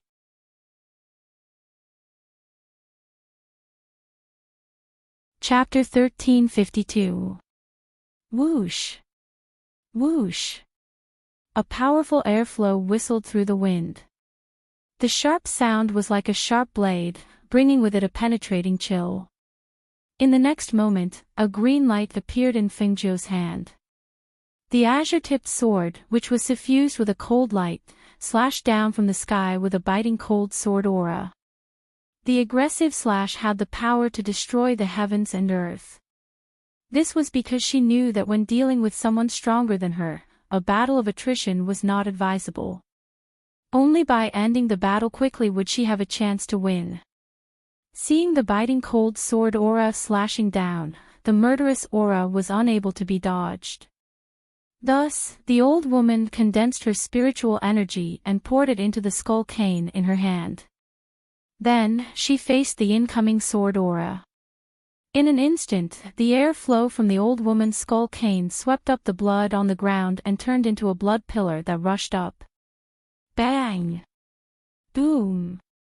A green light collided with the blood pillar. The blood pillar seemed to have dissolved the biting cold sword chi of the azure-edged sword and prevented the sword chi from attacking. However, after a rumbling sound, when the blood chi was smashed back to the ground, the green sword pierced through the blood chi like a hot knife through butter and attacked the old woman again with a speed that was too late to cover one's ears. Whoosh! Seeing the sudden attack of the sword aura, the old woman's expression changed. She hurriedly retreated, wanting to avoid it. Who knew that the green sword aura was so swift and fierce that it was already in front of her in the blink of an eye? She was shocked and quickly used the skull cane in her hand to block, but bang! The human-headed walking stick collided with the terrifying sword chi, and with a bang, it shattered into pieces and scattered all over the ground. Hiss! The green light flashed in front of the old woman's eyes, causing her to be unable to open them. She only felt a sharp pain in her arm and blood seeping out of her face. Ah! A shrill and hoarse scream rang out in the night. The voice was filled with unwillingness, resentment, and disbelief. The voice reached into the night sky and spread far, far away in the night. Ah! Granny Ghost's scream, so scary that when the vengeful spirits hiding in the dolls and scarecrows heard the mournful scream, they couldn't help but tremble and cry out in fear. Granny Ghost is going to die. Granny Ghost's resentment is very great. It's that big sister, I want to go take a look. One of the dolls jumped and excitedly jumped in the direction of the battle. The doll that was missing its left leg and right arm jumped on the blood net's grid and moved forward in the night sky. At the place where the battle took place, the old woman was holding her severed arm. She raised her head and looked at Feng Zhou's sword that was glowing with green light. She chuckled softly. Azure-tipped sword. Hee, good, really good item. No wonder it was able to break through the blood pillar and cut through her blood chi. It was actually the ancient divine sword Qingfeng. The ancient sword, azure-tipped sword, had disappeared for many years. Even the people of the 8 great empires didn't know where it ended up. But now, it had appeared in the hands of a little girl. She covered her shoulder that was oozing blood. She was missing an arm. She closed her eyes and a strange and frightening smile appeared on her aged face. Her sharp and hoarse voice was eerily heard.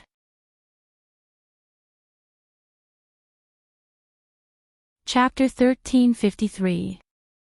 Where's my hand? Where's my hand? The hoarse and strange voice rang out. Fengzhou furrowed her brows. Sword chi gathered in her hand, and just as she was about to attack, she saw a scene that shocked her. She saw the old woman searching for her severed arm. When she saw her severed arm, she stretched out her hand and sucked the severed arm toward her. Just like that, she forcibly pushed it back to where her severed arm was connected. What was even stranger was that after the blood chi in her hand had melted into magma, Fengzhou saw her severed arm rapidly regenerating at a speed visible to the naked eye. She even twisted her arm and shook her hand. Fengjiu's worldview was completely refreshed. A severed arm could be reattached like that. Even a ghost doctor like her could not create such a strange method of reattachment. Just where did this old woman come from? How could her severed arm be reconstructed so quickly after the magma? Magma. Reconstruct. That's right. She knew it. This old woman could perform spirit refinement.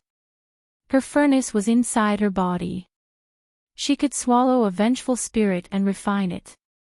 She could also use her own body to reconstruct her own body. When she thought of this, Fengjiu's expression froze. She had originally wanted to attack, but at that moment, she stopped. If that was the case, even if she chopped off all 4 of her limbs, she could still use the strange furnace in her body to reconstruct them. Since that was the case, the only place she could attack was here. A clear voice rang out. Fengjiu leapt into the air, sword in hand. However, at that moment, the old woman, who had long been prepared and knew that she was wielding the Qingfeng sword, flashed like a ghost just as Fengjiu was about to attack. Here. The old woman's strange and hoarse voice suddenly rang out from behind Fengjiu. Fengjiu was shocked. When she turned around to look, she saw the old woman's bloody palm strike fiercely towards her. Bang! The wind from the palm strike slammed into her body. In that instant, it was as if a giant palm had slammed into her. A powerful and oppressive aura slammed into her back. The bang was very clear in her ears. Pooh! Her body was sent flying by that blow, and she spat out a mouthful of blood. She lost her balance and fell down. That blow caused her to feel intense pain all over her body. It was as if the power of that palm had spread throughout her body, making it impossible for her to stabilize her falling body. Bang! Her body fell to the ground and into the blood web. At that moment, the struggling ghost in the blood web wanted to pounce on her, but it seemed to be afraid of the thing on her body and did not dare to approach. She crawled up from the blood web and used the green sword in her hand to support her body. With a wave of her hand, a bottle of pills appeared in her palm. She quickly poured out a pill and swallowed it. Her eyes darkened as she endured the discomfort in her body and secretly urged the green lotus in her body to heal her internal injuries. Not dead yet. Why aren't you dead? To think that you can still stand up after receiving my palm strike. Not simple at all. The old woman hovered in mid-air, her black robes fluttering in the night sky. She looked at the figure below with some surprise. For a nascent soul realm cultivator, it was almost impossible for him to stand up after receiving a blow from her, a fairy realm cultivator. However, she had done it. She could not help but have a whole new level of respect for her.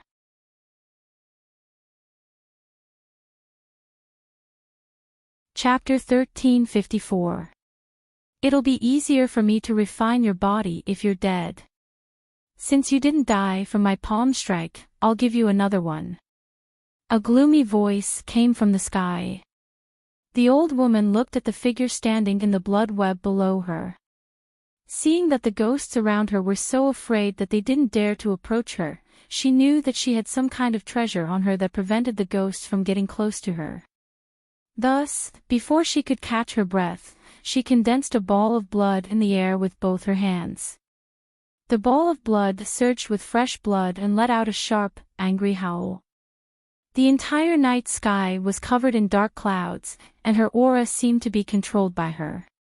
It froze in mid-air and was then injected into the ball of blood. Upon seeing this, Fengjiu's heart sank. She had a bad feeling about this. Her opponent was too strong. With her nascent soul strength, it was already not bad that she could exchange blows with her. Now that she was seriously injured, how could she withstand another fatal blow?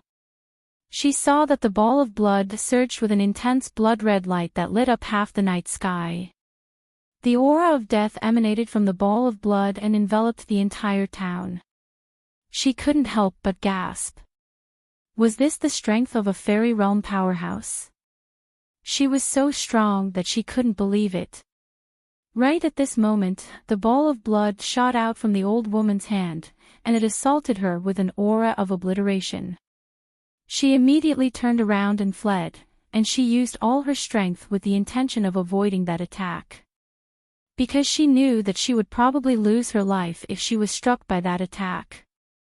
However, she still underestimated the speed of a fairy realm powerhouse. Even though she tried to dodge the attack as fast as she could, she was still not faster than the fairy realm powerhouse's fatal attack. Whoosh! Whoosh! A strong airflow came from behind her, stirring up the blood aura on the ground. She didn't need to turn around to feel the powerful blood aura that was roaring like a blood beast. The aura of death was gradually approaching her, and it was as if a mountain was pressing down on her from above. Bang! Ah! A powerful collision sound was heard, followed by Fingzhou's scream. Then, several rays of light suddenly shot out from her body. Bang! She flew dozens of meters away and fell to the ground like a broken rag doll. She couldn't move at all. She lay on her back on the ground, blood flowing from the corner of her mouth. All the bones in her body seemed to have been broken, and she couldn't muster any strength. Crack! Crack! Several cracking sounds came from her body. Hearing those sounds, she moved her fingers and tried to stand up again because the old woman's fatal attack seemed to have been blocked by some treasure on her body. Otherwise, she wouldn't just be lying there with broken bones and unable to move, she would have died in one blow. However, just as she moved her finger, the black figure came to her side and stared at her as if he was staring at something strange. He's not dead yet. The old woman's gaze swept around strangely and landed on the broken things beside her. Her eyes suddenly lit up. So it was these things that saved your life. He, little girl, your life is really tough. You didn't die 3 or 4 times. Unfortunately, when I, Ghost Granny, want people dead, no one has ever been able to leave alive from my hands. Seeing the murderous intent in the old woman's eyes and hearing her sinister voice, the immobile Fingzhou experienced for the first time the helplessness and unwillingness before death.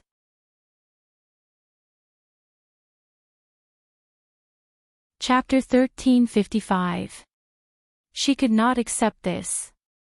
The life-saving treasure that they had given her could help her block a fatal attack, but facing this old woman who was determined to kill her, no amount of treasure would be enough. In this strange town where there was no one around, who could save her? Who could come and save her? Strength, she still needed strength. If she had been a little stronger, if she had been a fairy realm expert, then she would not have lost so miserably at the hands of this old woman. If I break your neck, I'll damage your body. It's too ugly, too ugly. The old woman gestured with her hands, as if she was thinking about how best to kill her. However, when she saw that Fingzhou, who was lying on the ground, was not frightened at all, she could not help but laugh sinisterly. Little girl, you're about to die, aren't you afraid? Afraid? If I'm afraid, won't you kill me? Fingzhou's weak voice rang out, as if it was very difficult for her to speak. Hearing her reply, the old woman seemed to be very happy, as if she was enjoying the fear and terror of her prey before she died. She chuckled, and at the same time, her hoarse and aged voice rang out. She shook her head. No, I want to kill you, I want to kill you. Look at you, such a perfect piece of equipment. As long as I refine it, it'll definitely be even more perfect, and it'll even belong to me, ha ha ha ha ha. No, I don't want to die, I don't want to die yet. Fingzhou's voice was filled with panic and fear. She looked at the old woman, who was laughing hysterically. Suddenly, her expression changed, and she slapped the ground with one hand, instantly leaping up. The moment she leaped up, the Qingfeng sword in her other hand fiercely stabbed towards the old woman's dantian. Whoosh! The Qing Feng sword pierced the old woman's body with a whoosh, and the Qing Feng sword went straight through, causing the old woman's hunchback to bend even more. Her eyes were wide open, and she looked in shock and disbelief at Feng Zhou, who was standing in front of her and holding the Qing Feng sword that had pierced through her body. Her old and hoarse voice sharply questioned, "How can you still stand up? How can you still have the strength to stand up?" Hearing the sharp voice, Feng Zhou's heart sank.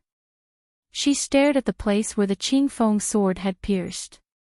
That was where the dantian was located. She had used the last bit of spiritual energy in her body to launch a sneak attack. She had used up the last bit of spiritual energy in her body to kill her while she was unprepared. The Qing Feng sword pierced through the old woman, but the old woman's spiritual energy and blood energy, not a single bit. Why? Could it be that her dantian? You're wondering? Wondering why I'm not dying? I'm the one who's wondering why a little girl like you hasn't died yet. Why do you still have the strength? She clenched her fists and raised her head to shout. Blood qi surged out of her body. The powerful blood qi sent Feng Zhou flying. The Qing Feng sword in her body was also pulled out as Feng Zhou was sent flying.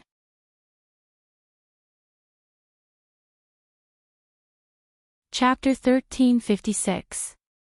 The old woman walked forward step by step. With every step she took, the surrounding blood qi surged, and a crazy murderous intent filled her body. Because she had been stabbed, blood was still dripping from her wound, and the intense pain from her wound made her entire face contort into a hideous expression. She was not immortal, but she had a rare treasure in her body. However, this little girl had actually wanted to destroy her dantian and take her life. Ha ha ha ha. How could she know that her rare treasure was protecting her dantian and the nascent soul within it? She was a mighty fairy, so how could a little girl like her kill her? However, her actions had angered her, and the pain from her wound made her heart surge with a crazy murderous intent. She walked forward and looked at Feng Zhou, who was on the verge of death. Unable to suppress her anger, she raised her hand and gathered blood qi, condensing it into a fierce palm wind. Ah! Granny Ghost killed someone again. Granny Ghost killed that big sister. How terrifying, how terrifying. A vengeful spirit hiding in the distance cried out, then quickly turned around and fled. The old woman glanced at the vengeful spirit, then snorted and looked away. Her gaze fell on the unconscious person on the ground. Since she wanted to destroy her dantian and kill her, she would send her on her way. Once her dantian was shattered and her nascent soul died, she would see how she could survive. Go to hell, said a hoarse and sharp voice. She slammed her palm down, but at that moment, a beam of cyan light shot out from Feng Zhou's body. The cyan light was dazzling, pure, and powerful. In an instant, it sent the old woman who had slammed her palm flying. The old woman was not prepared for this and was sent flying. When she fell to the ground, a trace of blood spilled from her mouth. She looked in shock at the motionless figure lying on the ground, and her heart was filled with shock. What's going on? As the hoarse and sharp voice spoke, another green light shot out from the unconscious little girl's dantian. This time, a fist-sized green lotus flower accompanied the green light. The green lotus flower flew out and attacked the old woman with a whoosh. When the old woman saw this, she cried out in shock, "Purifying! Purifying green lotus! No, it's the chaotic green lotus! Whoosh! Don't come over! Don't come over! Ah!" Amidst her shock, she gathered blood qi with both hands in an attempt to block it. However, the blood qi and the surrounding ghosts instantly dissipated into the air when they came into contact with the green lotus. She watched as the green lotus flew over and crashed into her body at a speed too fast for her ears. She could only scream as her aura was devoured and purified. Her body disappeared inch by inch, as if it had turned into ashes and dissipated in the air with the wind. All that was left was her panicked screams that echoed in the dark night with unwillingness. Why? Clang! A small grey cauldron fell out of the burnt old woman's body and was brought to Fingzhou's side by the green lotus. Then, a green lotus petal fell from the green lotus. When the petal fell to the ground, it turned into countless green light spots, purifying the bloody ground bit by bit.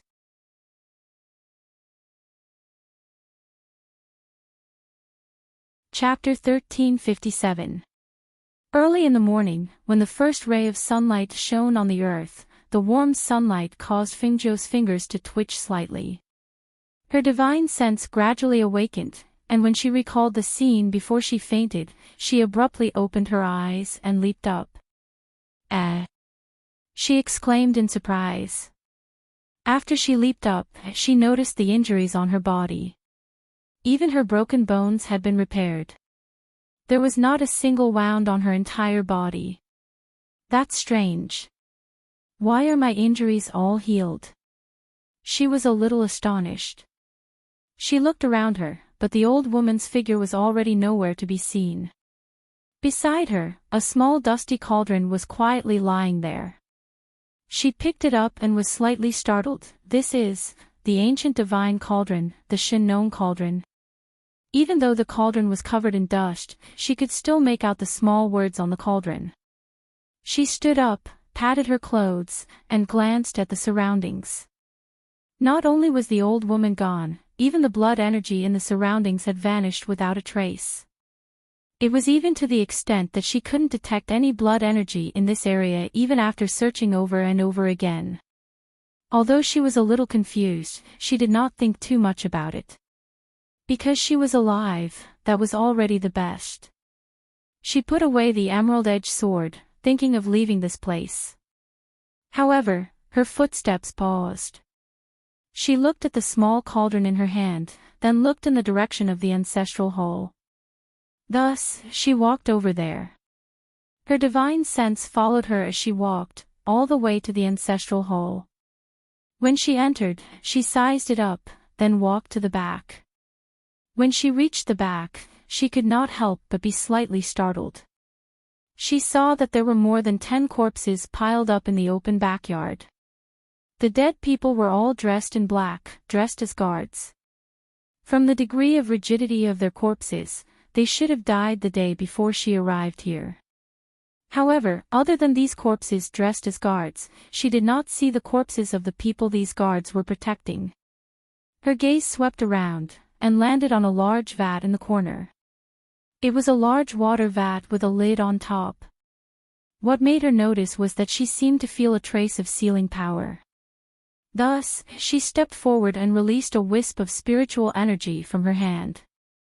While unlocking the seal, she also used the force to push open the lid.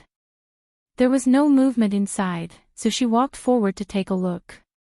She saw a young man in brocade clothes, about 17 or 18 years old. His face was pale, and he was unconscious. His breathing was weak, as if he would die at any moment. She didn't expect that there would be a living person hidden inside. She was slightly surprised and flicked a stream of air between her fingers. With a clang and a cracking sound, the large vat cracked and shattered into pieces on the ground. The person inside also tumbled out. She dragged the young man to the side and checked his pulse. Then, she took out a pill and stuffed it into his mouth. She muttered, "You're lucky to have met me. Otherwise, you would have really died here." After feeding the youth the pill, she gave him some water before sitting down to wait for him to wake up. She couldn't help but have a whole new level of respect for this young man.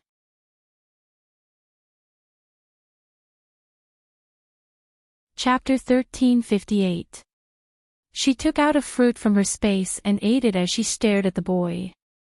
From time to time, she would raise her head to look at the sky. It wasn't until around 7 in the morning that the boy on the ground slowly woke up. "Ah! Don't kill me, don't kill me. As soon as the boy woke up, he cried out in alarm. He rolled and crawled to the side, his pale face unable to hide the horror and fear. Who killed you? Fengjiu yawned and asked, since you're awake, I'm leaving. She didn't want to stay in this damned place any longer. At this time, the boy saw that the person sitting in front of him was a little beggar in tattered clothes. Looking at the little beggar with messy hair and a face covered in dust, he couldn't help but sigh softly. He looked around and saw that his guards were all dead. His eyes couldn't help but redden. Where's that old witch? Is she still here? Thinking of the previous scene, his heart trembled, and even his teeth trembled in disbelief. I didn't see her. I just passed by here and saw that the guards were all dead. I opened the water tank and saw that you were alive, so I saved you. Fengjiu patted her clothes and stretched, I'm leaving. There's nothing to eat in this place, and there's not even a shadow of a person. As she spoke, she walked out. Don't you wait for me. The boy was shocked and quickly followed. Fengjiu didn't stop. It wasn't until she was out of the town that she secretly breathed a sigh of relief. She glanced back and sighed in her heart, I almost lost my life here. Little beggar, thank you for saving me. The boy jogged to Fengjiu's side and said. Fengjiu walked forward and said, I'm not interested in verbal thanks. If you want to thank me, do something practical. Then take me home. When we get home, I'll have someone to thank you. I can also treat you to a good meal. He thought that this little beggar looked thin and small, so he usually didn't eat enough. Fengjiu glanced at him and asked, where's your home? If it was on the way, then it was on the way. If it wasn't, then she couldn't be bothered. It's the Danyang city near the Danyang sect. The boy said. Danyang. Okay then. I'll take you with me. But remember to thank me with a lot of money. It was on the way anyway. Hearing this, the boy was happy and hurriedly said, don't worry, as long as you take me home, I'll have my family to give you 10,000 gold coins. Oh right, I'm Zhu Yu, little beggar, what's your name? Just call him little beggar, Fengjiu said casually. Little beggar, what's your cultivation? Why can't I see through it? He was a golden core cultivator, but he couldn't see through this little beggar's cultivation. Moreover, this little beggar didn't look like an ordinary beggar. Instead, he looked more like a rogue cultivator. This was one of the reasons why he wanted this little beggar to take him home. After all, this way, he would have someone to protect him. Fengjiu didn't even respond to him. Instead, she turned around and saw an ox cart coming from behind. Her eyes couldn't help but brighten. This time, she didn't have to walk and could take a rest. She quickly walked to the middle of the road and stretched out her hand to stop the cart. Old uncle, take us for a ride.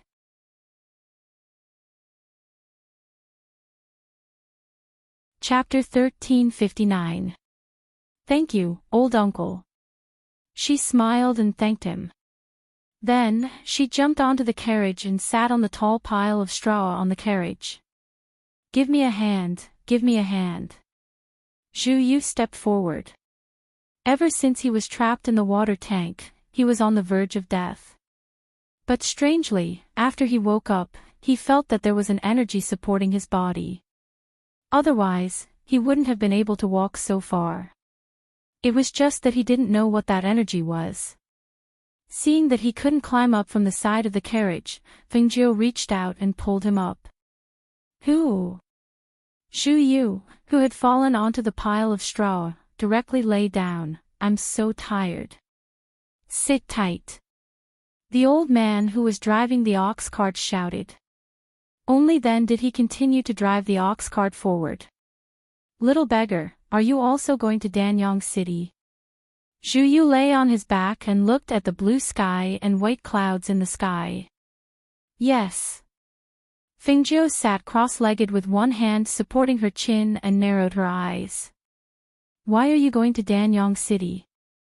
Zhu Yu continued to ask. Fingzhou seemed to have fallen asleep and didn't pay attention to him. In the evening, when they reached the city gate, the old man stopped the carriage and said to the two, "We're in the city, you can come down." Fingzhou jumped down. After resting, Zhu Yu's strength gradually recovered. He slid down from the carriage and patted the straw on his body before walking into the city. "I want to eat a good meal, I'm starving." Fengzhou walked to the front of the ox cart and smiled at the old man. "Thank you, uncle. This is the fee for our ride on the ox cart. It's just a small token of appreciation."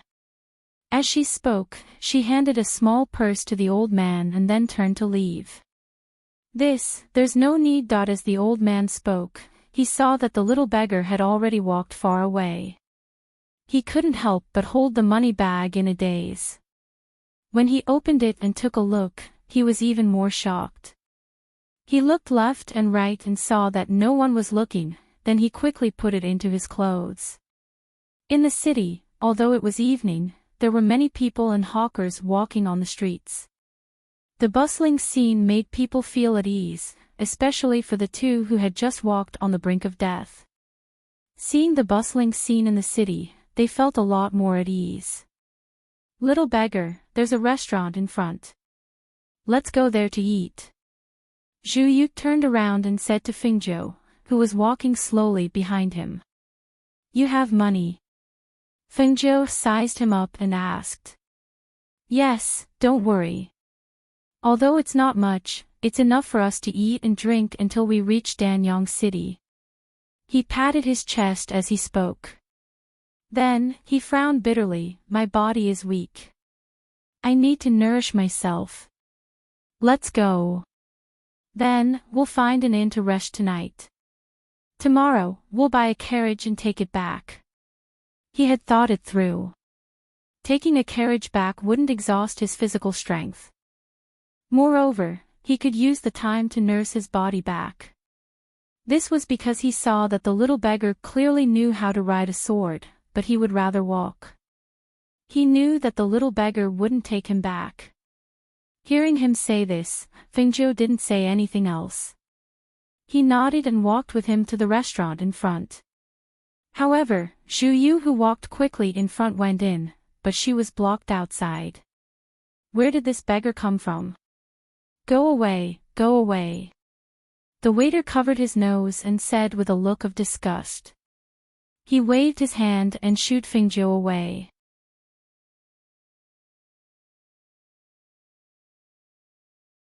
Chapter 1360. Thus, she took a few steps back and saw a small food stall at the side of the restaurant. A middle-aged woman was busy there, so she walked over and asked with a smile, "Auntie, can you give me some water?" The middle-aged woman looked at her and pointed to the side. "There's a bucket at the back. The water inside is clean." "Okay," she replied with a smile and walked to the back. The restaurant's waiter stood at the door and glanced at her.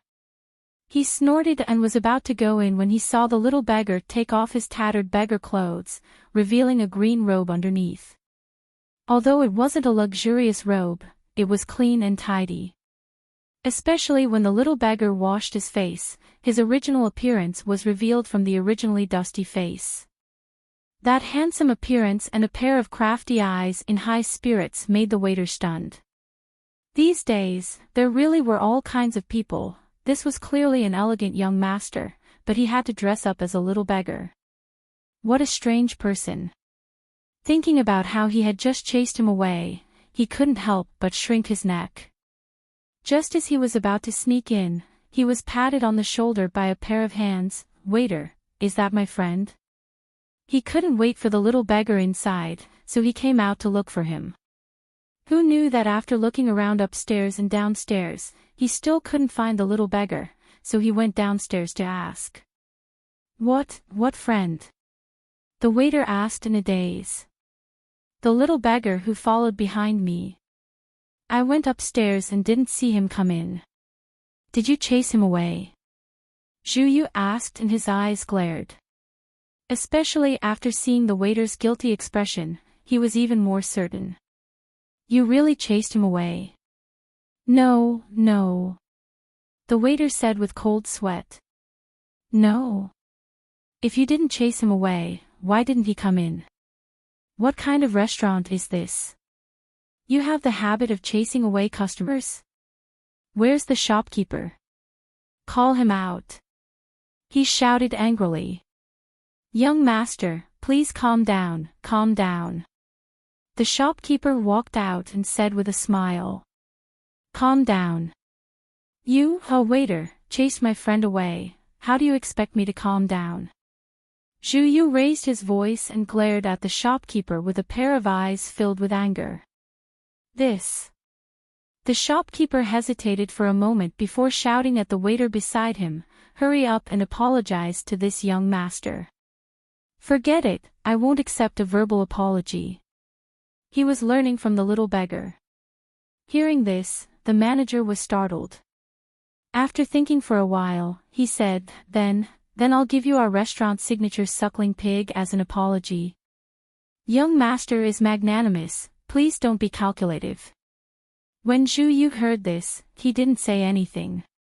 He grabbed the waiter's collar and asked, Where's my friend? Where did you go? This, young master, is over there. The waiter pointed at the person washing his face behind the stall. Zhu Yu looked over and saw a handsome young man dressed in green.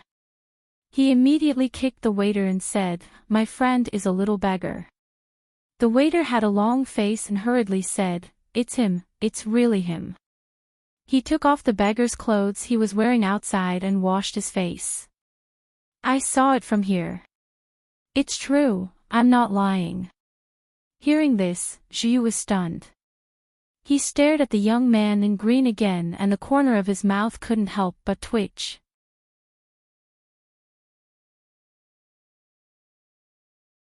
Chapter 1361. Zhu Yu. What are you doing standing there? Come over here to eat. This stall also has a lot of delicious food. Fengjiu walked out from behind the stall and sat down at the small table. She smiled at the middle-aged woman and said, Auntie, give me a portion of everything. The middle-aged woman saw that the little beggar seemed like a different person after washing his face and changing his clothes. She couldn't help but stare blankly for a moment. She then smiled and said, Okay, then drink a cup of tea first. She then busied herself and gave him a portion of everything on the stall. When Zhu Yu saw this, he was about to step out when his footsteps suddenly stopped. He turned around and said to the shopkeeper, You said you would give me a roasted suckling pig. You must keep your word. Send it to the stall over there. As he spoke, he quickly walked towards the stall. The shopkeeper was helpless and could only order people to prepare a roasted suckling pig. However, just as he turned around, he heard a loud bang behind him and a muffled groan. He quickly turned around to look. He saw the young master in embroidered clothes fall to the ground. Because he fell down the stairs, his forehead directly hit the ground.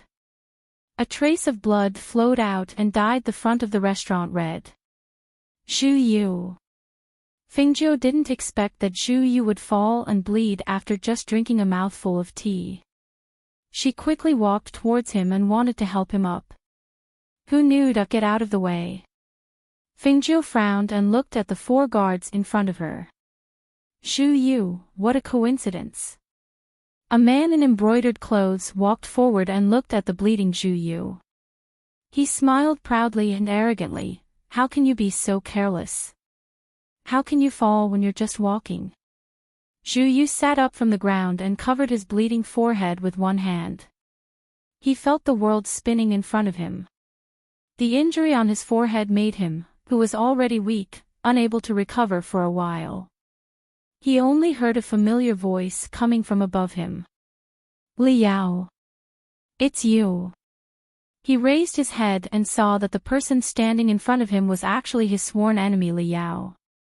For a moment, his face turned ugly. I haven't seen you for so long, but you're still so small. How did he fall down? He was clearly walking towards the stall when a gust of wind hit him, causing him to lose his balance and fall forward. Otherwise, no matter how weak his body was, it was impossible for him to walk until he fell. He stood up from the ground, but at that moment, Li Yao raised his foot and kicked him back to the ground. Yes!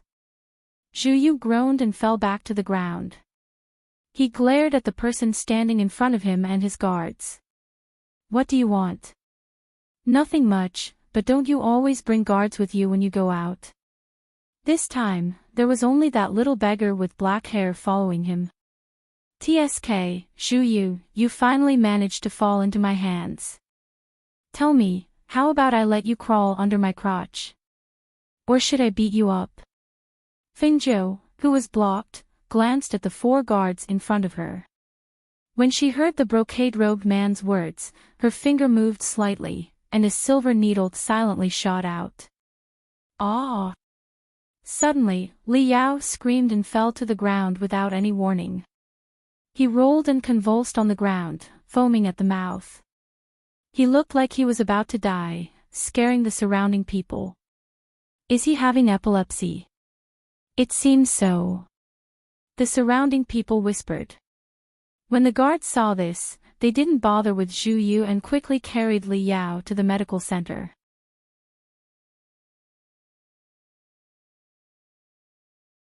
Chapter 1362. Get up. What are you still standing there for? Fengzhou came forward and looked at him. Seeing that his forehead was bleeding, she couldn't help but frown. She helped him up. I'll help you bandage it.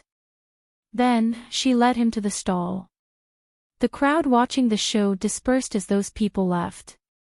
Some people who originally thought there would be a good show to watch saw that the brocade-clothed youth had broken his head and the other was like a beggar, so they didn't take the two seriously. At the stall, Fengzhou simply applied medicine and bandaged his wound. Then, she said, if you can't beat them, then hide. Fortunately, it's only a small wound. If it's deep, then it'll be troublesome. It's all their fault. Otherwise, how could I have fallen?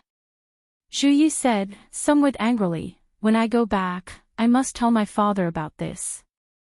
Fengzhou rolled her eyes and poured a cup of tea to drink.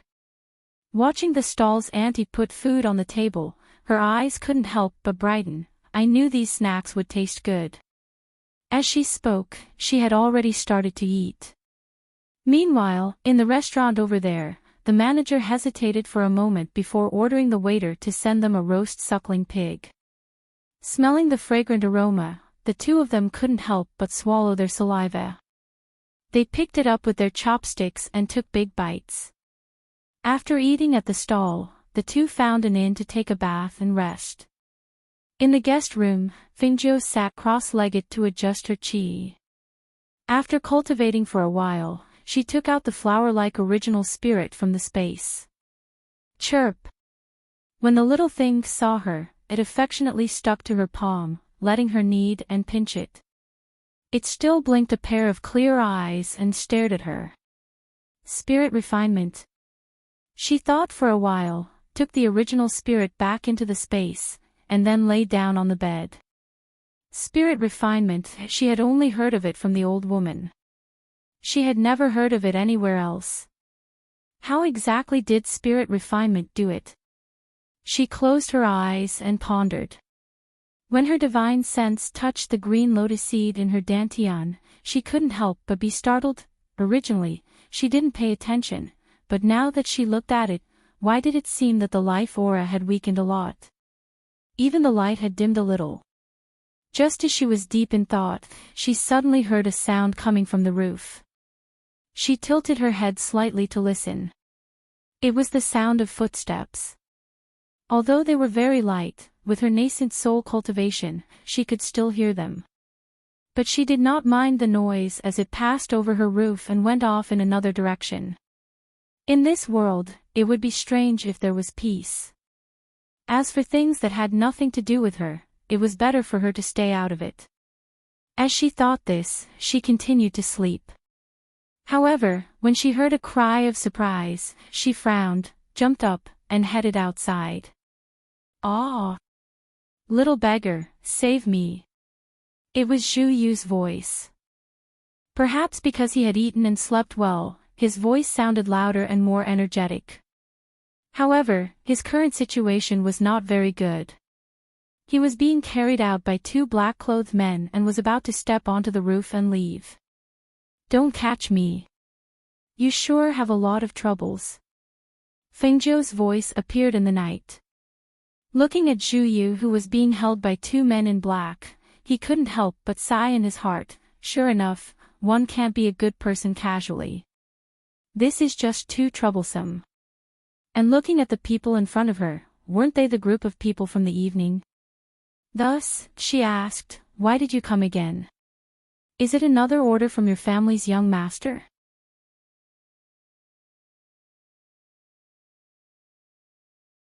Chapter 1363. What? Fengzhou was dumbfounded. Even Zhu Yu was dumbfounded. What was going on? "You're still pretending. You didn't plot against him with those silver needles?" The black-clothed guard glared at Fengzhou. "We brought young master to the clinic, but the people there pulled out a silver needle from young master's body. Although young master recovered, he was detained by them. Don't you need to snatch him back?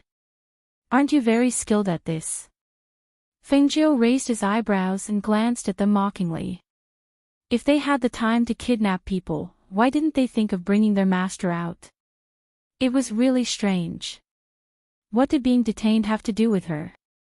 She didn't ask anyone to detain him. Hearing this, the guards were embarrassed. "You don't have to laugh at us. If it weren't for the fact that we can't beat them, we wouldn't have to listen to them and take you away." Hearing this, Fengzhou was a little surprised. "Why are you taking us there?" Replacement. This was even more inexplicable. She had nothing to do with that medical center. That's right. They said that as long as we bring the person who used the needles to them, they would let young master go. Today, he had a conflict with you. If it wasn't you who plotted against him, who else could it be? He thought for a long time before coming to a conclusion. It must be these two people. Zhu Yu was in the same city as them. They knew a little about his abilities, but they didn't hear that he knew anything about silver needles. Then it could only be this brat who came out of nowhere. Fengzhou's expression froze. He glanced at the black-clothed guards in front. They were all golden core cultivators. How could they say that they couldn't beat someone from a clinic? "Are you going to leave by yourself? Or do you want us to do it?" the black-clothed guard asked. It seemed that he was determined to bring them to the clinic. "I'll go by myself." "Let him go." "I'll go with you." She glanced at Zhu Yu and said. "That won't do." "I'll go with you," Zhu Yu said as he stared at the figure in front of him.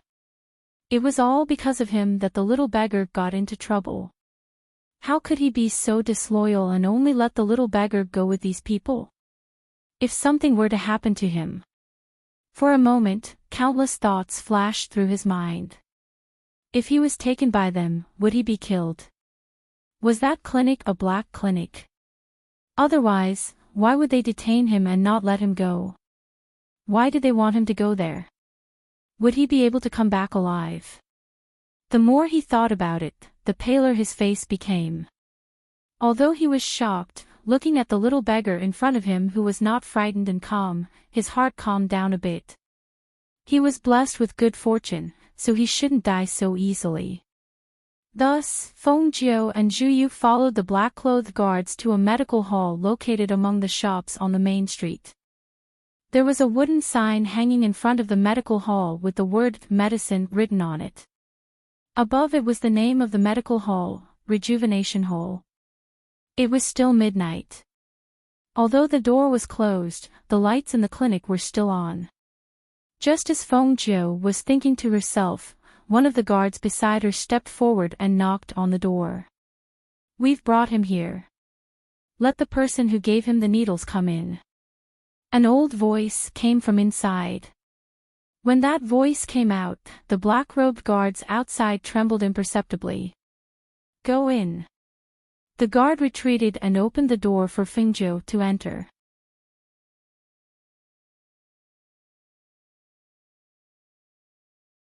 Chapter 1364. She saw the medicine cabinets in the medicine shop and an old man dozing off in front of them. The old man had white hair and looked inconspicuous. He nodded his head from time to time as if he had been waiting for a long time. Moreover, there seemed to be a smell mixed in with the smell of the herbs. She glanced at the old man and looked away. Even if the people inside did not come out, she could feel that there were a few extraordinary auras hidden inside. A small medicine shop actually had such power. Moreover, they detained the people who came to see the doctor and ordered someone to find her.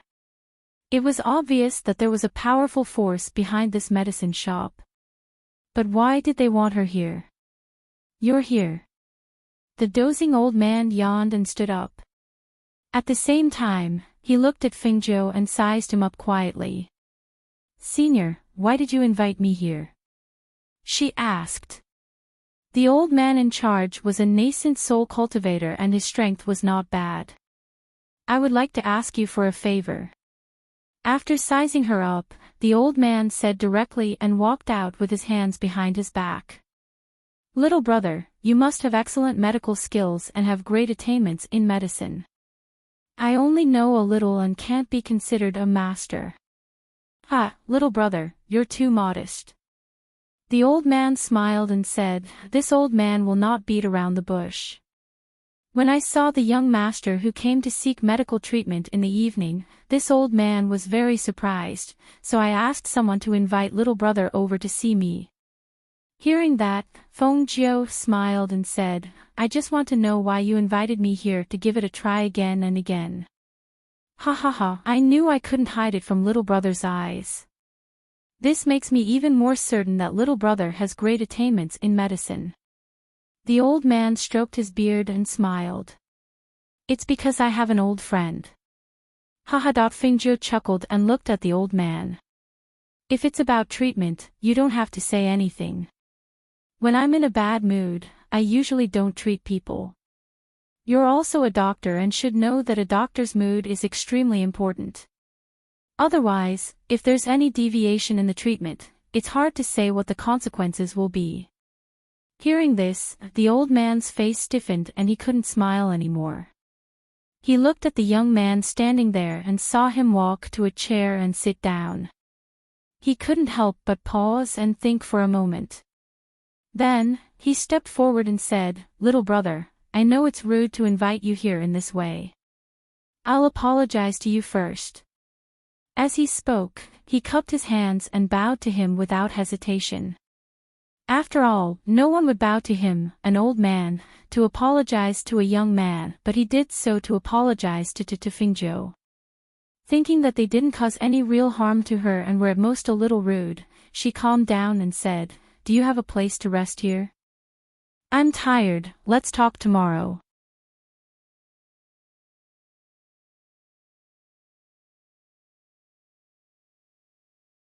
Chapter 1365. Hearing this, Fingzhou did not say anything else. She stood up and yawned. Seeing this, the old man laughed softly, Little brother, please. As he spoke, he led Fingzhou to the back. When they reached the back, Fingzhou realized that there was something special about this place. In front of them was the medical hall, and behind them was a small courtyard. However, after passing through the courtyard, they were connected to another wall. Especially when they stepped into the courtyard behind the wall, the feeling was different from the one in front. If the medical hall in front had a few auras secretly watching them, then in this courtyard, there were no less than 10 auras hiding in the shadows. Furthermore, one of them should be the aura of a strong fairy. Feeling the power of this place, she had a thought. What kind of place was this Huichun Hall? Who were the people in this courtyard? With such power, How could they not find a highly skilled doctor? Little brother, I'll have to trouble you to rest here tonight. As the old man spoke, he led Fingzhou to one of the rooms and said meaningfully, I hope that you can have a good rest tonight and adjust your mood and energy. I'll come and find you tomorrow morning. Fingzhou looked at the old man who left after saying these words. Her eyes moved slightly. She walked into the room and lay on the bed, but she did not feel sleepy. On one hand, she was worried about Zhu Yu, because she had not seen him since she came in. On the other hand, she wondered who the old friend that the old man had mentioned was. She could tell that this person's identity was not simple. Otherwise, it would be impossible for him to have so many experts guarding him. Moreover, if he really needed the help of a doctor, with the strength of these people, it should not be difficult for them to do so. She did not fall asleep even when the sky was bright. Hence, when the sun rose, she got out of bed and washed up. When she walked out of the room, she saw the old man walking in. Behind him was a young boy who was carrying breakfast. Little brother, you're up. I just asked someone to send you breakfast. The old man gestured to the young boy behind him to put the food on the table and then left. I tested little brother with medicine yesterday. Although little brother didn't feel any discomfort, I still asked someone to make a medicinal diet to nourish little brother's body. Little brother, do you want to try it? Seeing this, Fingzhou nodded and walked forward. Medicinal cuisine was not something that an ordinary doctor would know how to cook. In addition, she could not resist the temptation of food. No matter what, she had to try it first. She sat down and opened it. It was a bowl of porridge made by adding nourishing ingredients to the black-bone chicken. A faint medicinal fragrance accompanied by the fragrance of the black-bone chicken wafted into her nose, especially the smell of angelica in it, which was even more appetizing. She couldn't help but smile and eat without any reservation. Delicious food always brought joy to people. After finishing the small pot of porridge, she put down the bowl in satisfaction. When she raised her head, she saw the old man looking at her in a daze, as if he didn't expect her to finish the small pot of porridge by herself. Hee, little brother, you have a good appetite. It's good to be young. He smiled ruefully. Only young people could eat so much. If it were him, no matter how good the taste was, no matter how appetizing the food was, he would not be able to finish so much. Fingzhou wiped the corners of her mouth and stood up. How can I help? Say it.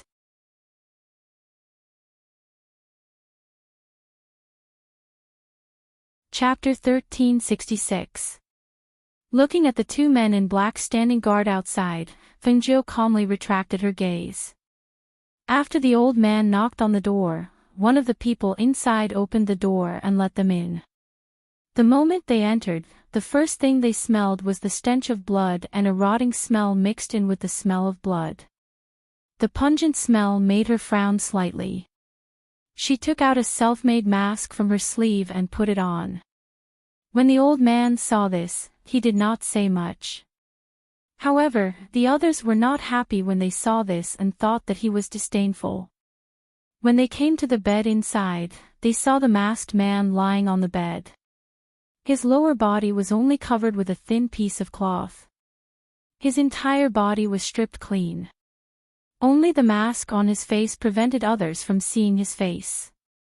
Fengzhou glanced at him and calmly looked away. The corners of her mouth twitched slightly. Although she was a doctor and had seen many naked people, those she had seen in the past were definitely dead.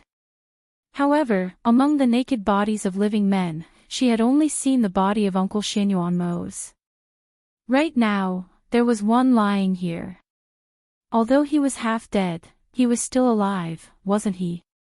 She simply didn't know where to look. Little brother, look, this is the wound.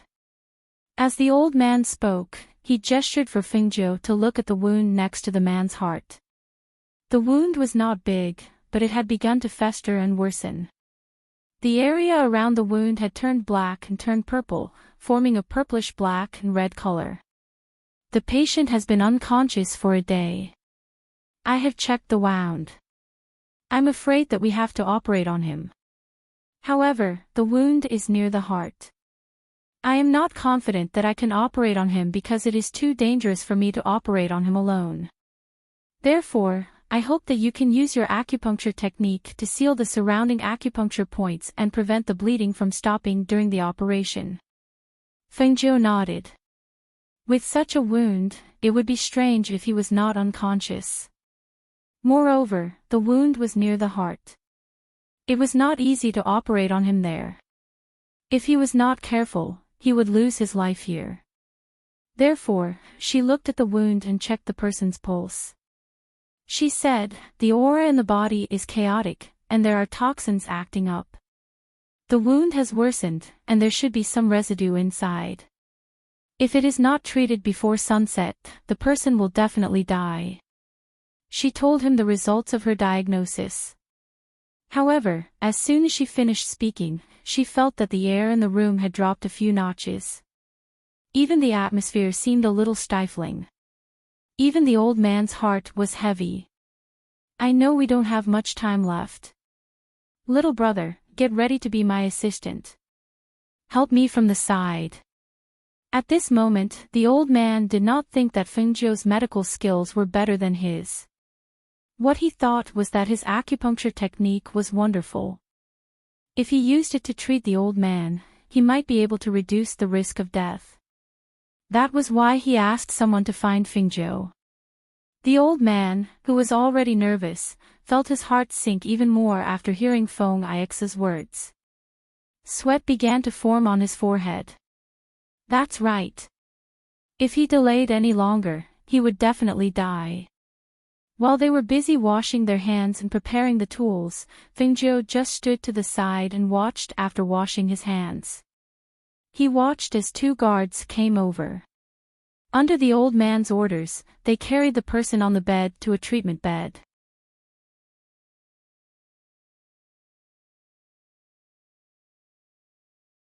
Chapter 1367. At the same time, Fengjiu silently averted her gaze. She thought, don't look at indecent things. She had no interest in looking at the naked body of a stranger. In her opinion, none of them could compare to Xianyuan Mo's sexy and firm figure. When she thought of a certain person, she could not help but think of some indecent images, so much so that she fell into a trance for a moment. Until the old man's voice sounded. Little brother. Come over quickly. What are you still standing there for? Oh, I'm coming. Fengjiu came back to her senses and hurriedly walked out of the room. She saw that the masked man had covered himself with that piece of cloth again and was lying there. She walked up to the old man's side and asked, Are we starting? Yes, we can't wait any longer. Come, let me tell you.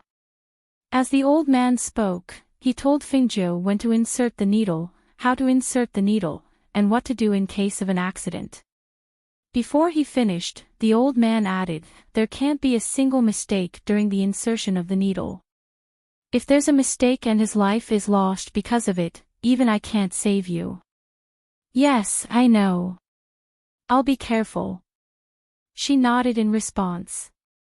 She saw that the old man's forehead was already covered in cold sweat even before he started. He seemed to be nervous, and even his hands were trembling slightly. She could not help but be startled and asked, Senior, are you all right? Could he operate like this? This was a treatment operation that was close to the heart. The slightest mistake could cost a life. Could he operate with such a trembling appearance? I'm just a little nervous. The old man said truthfully. He wiped his sweat and said to a person beside him, Go and pour me a cup of hot tea. I'll drink it to calm myself down. The person beside him acknowledged and left. The old man also sat down beside him. He looked at the person lying in front of him with a trace of worry in his eyes. At this moment, an old man walked out from the shadows. He frowned slightly and stared at the old man whose forehead was covered in sweat. He asked in a serious voice, "Are you not confident? Can the young master wake up if you operate like this?" "I can't guarantee that I can save him if I use the knife, but if I don't, he won't live past today." The old man sighed and said, "The heat poison is already attacking his heart. If he doesn't stop it now, he will definitely die." Hearing this, the old man's expression turned serious, but he didn't say anything else. Instead, he stared at Fengzhou and said, "Let this kid give the young master the injection. If anything happens, I've already told him. His acupuncture skills shouldn't be a problem." The old man took a sip of the hot tea brought by the guard to ease the tension in his heart. The old man glanced at Fengzhou and then said to the other person, "And there's no better way right now, is there?" The old man pursed his lips and didn't say anything else. Yes, there was indeed no other way. Given young master's condition, it was too late to go back. Furthermore, that wound, he glanced at the wound and frowned. "We must save the young master." After the old man drank the tea, he calmed himself down and walked to the front. He cleaned his hands again and looked at the various sharp knives that he was going to use.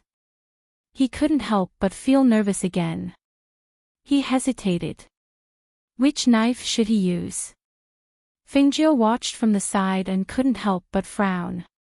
Seeing that the old man didn't move for a long time, he tried to suggest, "Senior, if you can't do it, let me do it."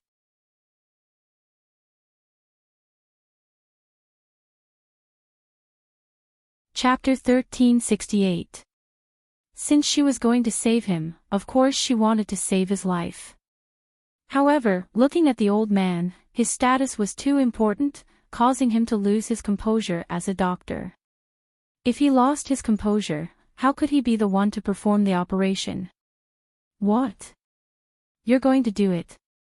The old man was startled. "Do you understand? Even if you did, I wouldn't be at ease letting you perform the operation. Do you know that this is close to the heart? If you're not careful..." "I know, but I think you're too nervous. You're not in the right state to perform the operation," she said directly and walked forward. "This level of surgery is just a small operation for me. Let me do it. You can help me from the side." Hearing this, the old man was startled. He couldn't help but step aside. "All right, you..." Before he could finish, he was interrupted. "No." The old man in gray who had walked out earlier said in a low voice. "This kid's background is unknown. How can we let him perform the operation?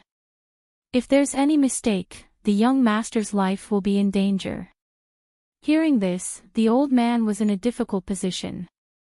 He looked at Fengzhou, then looked at the old man. "But, just like what this little brother said, I'm a little nervous.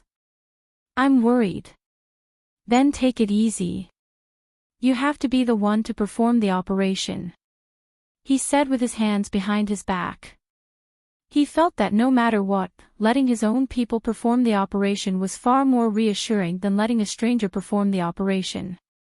What's more, how skilled could a kid be in medicine? This matter concerned the young master's life. He had to be careful. "All right then."